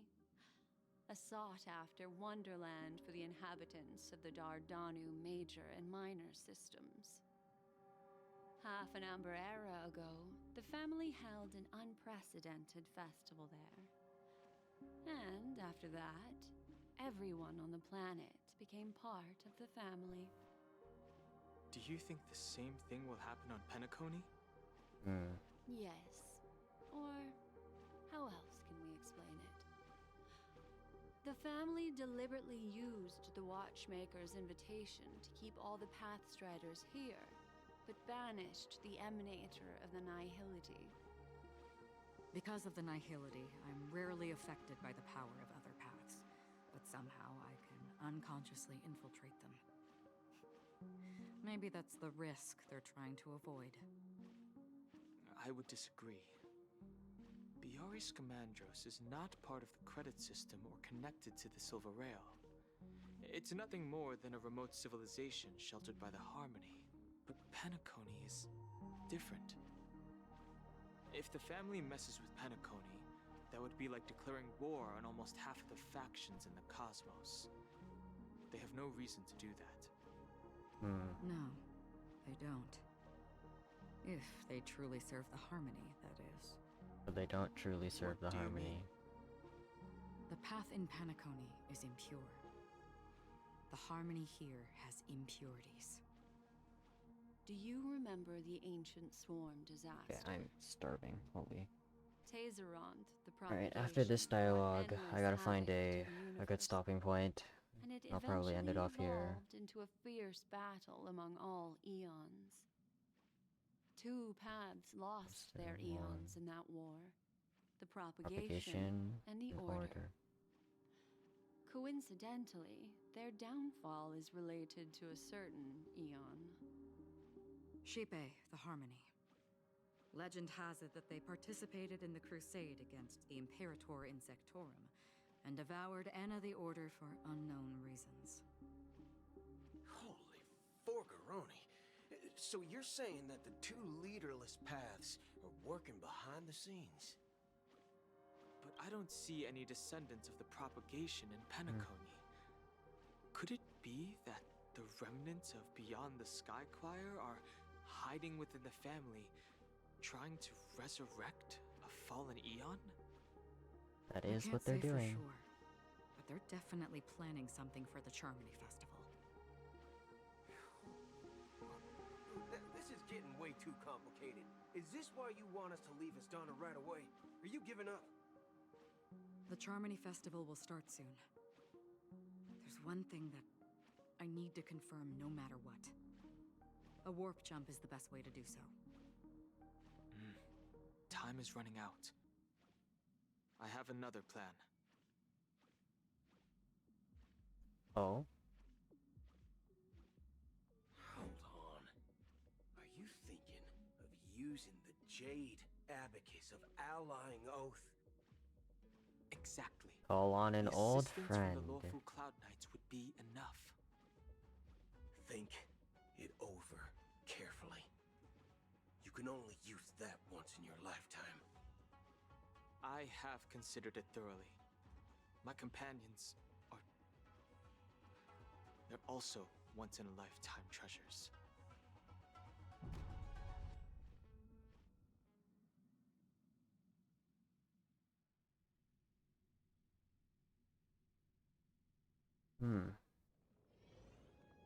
3 system hours until the Charming Festival. Penacony Grand Theater. Are you the only one here, my child? The Nameless is quite the diplomat. Our secrets have spread like wildfire within the family. And IPC starships are gathering towards Astana. This is a crucial moment for us.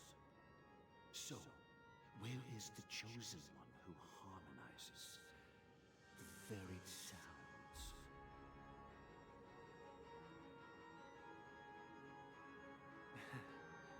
What do you mean, Master? I'm right here in front of you, aren't I? You know, she was supposed to be the star of the Charmony Festival in our plan. But the plan has changed. As her brother, I know she doesn't want to sing for the Order. So I'll take her place. You've always been wise beyond your years. I'm sure you understand the consequences of your choice. If you consider this a betrayal, well, there can't be two suns in the sky. I'll step up and take down the other sun if necessary. Do you believe in karma? If karma exists, then everyone has their own karma. You have yours, and I have mine. And my karma has nothing to do with you, Mr. Gopherwood.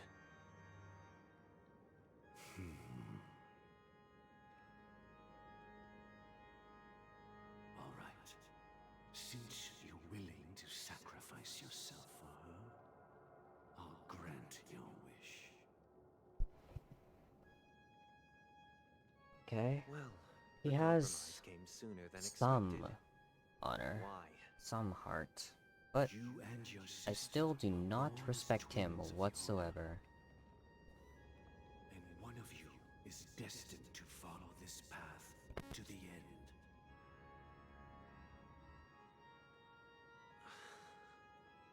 Is this part of your plan?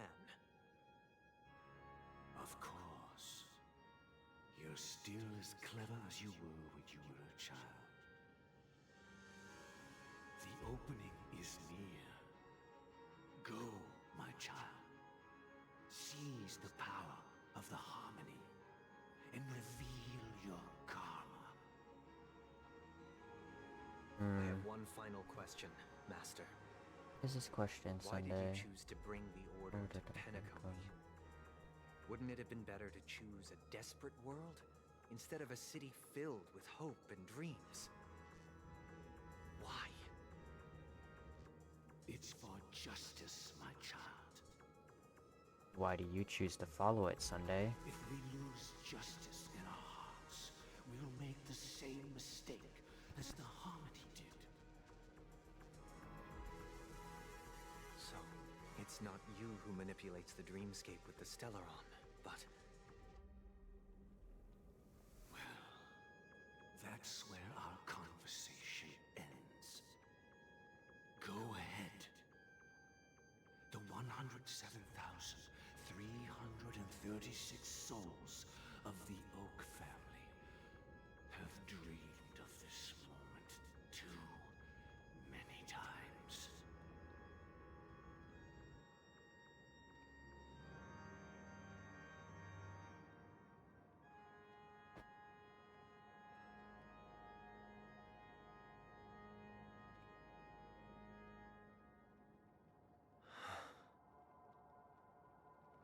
I shall ascend to the heavens, becoming the scorching sun.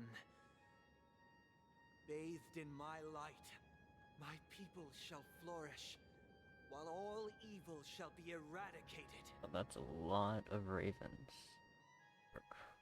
Those ravens. This is the 2 interior hours. of the Penacony Grand Theater. The same location. It's quite quite exhilarating to be flushed into the air by Soulglad. But why is the venue still closed when the Charmony Oh Festival my god. is about to The start? dialogue just keeps going and going, man. I can't find a place to stop. Eerily quiet. No audience. No staff. No one around.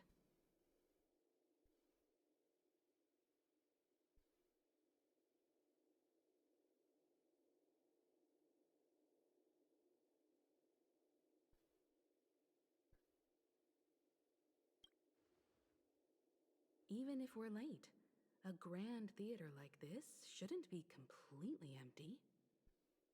Let's explore around. Be careful, everyone. Is this a place I can stop? Oh my god, this is a place I can stop. Thank god. Oh wait.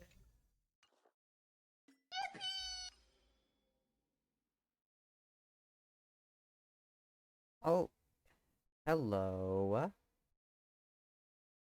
Thank you for the follow. I appreciate it. You joined in literally right when I was going to end. Because I am starving. My stomach has been growling for the past like 20 minutes. And it's just all been dialogue, so I couldn't stop. You can't end. No. I need to end. I need to eat. Roll roll E6? No. No. I will not. I will not use my pulls. I'm sitting on 60 pity, and all of these pulls I'm saving are going to be used for not Robin, for a Firefly.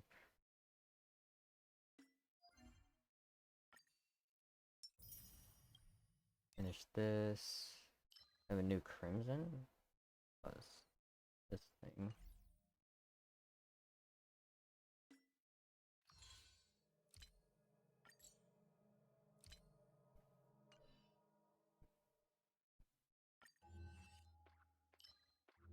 I could finish these.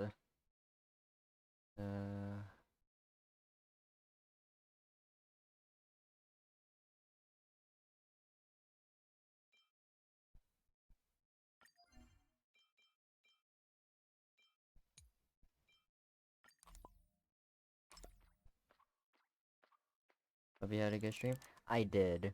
I did have a good stream. I am very much enjoying the 2.2 story. It's so long though. Like, I don't think I'm even close to finishing. Because I like searched up like a full VOD of like the story. Just like no commentary, just walkthrough, and the video was 8 hours and 40 minutes long. And that's like no commentary, just straight up just a walkthrough of them just going through the story. So like rookie numbers, yeah. I think this is the longest arc that they've had though. Like what this stream is pretty much 4 hours. And my last stream when I was playing the story was 3.5 hours. So it's already like 7.5 hours, but that's like, I don't think I'm even close to finishing. Because that's like 8.5 hours without commentary. I probably have like 2 or 3 hours left or something. I can't go on for longer. I need to eat. Let's see if I can find someone to raid. I don't know if any of my mutuals are live.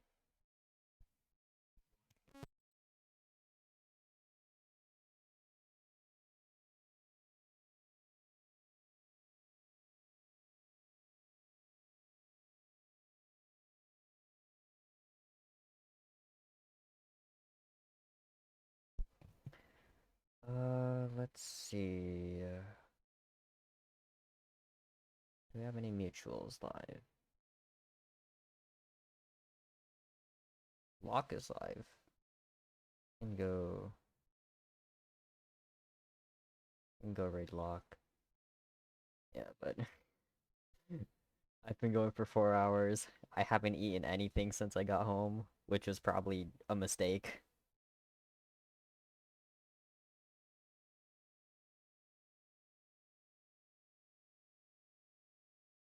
Alright, I will be heading out. I'm gonna raid Lock, but I do appreciate you coming in, saying hello.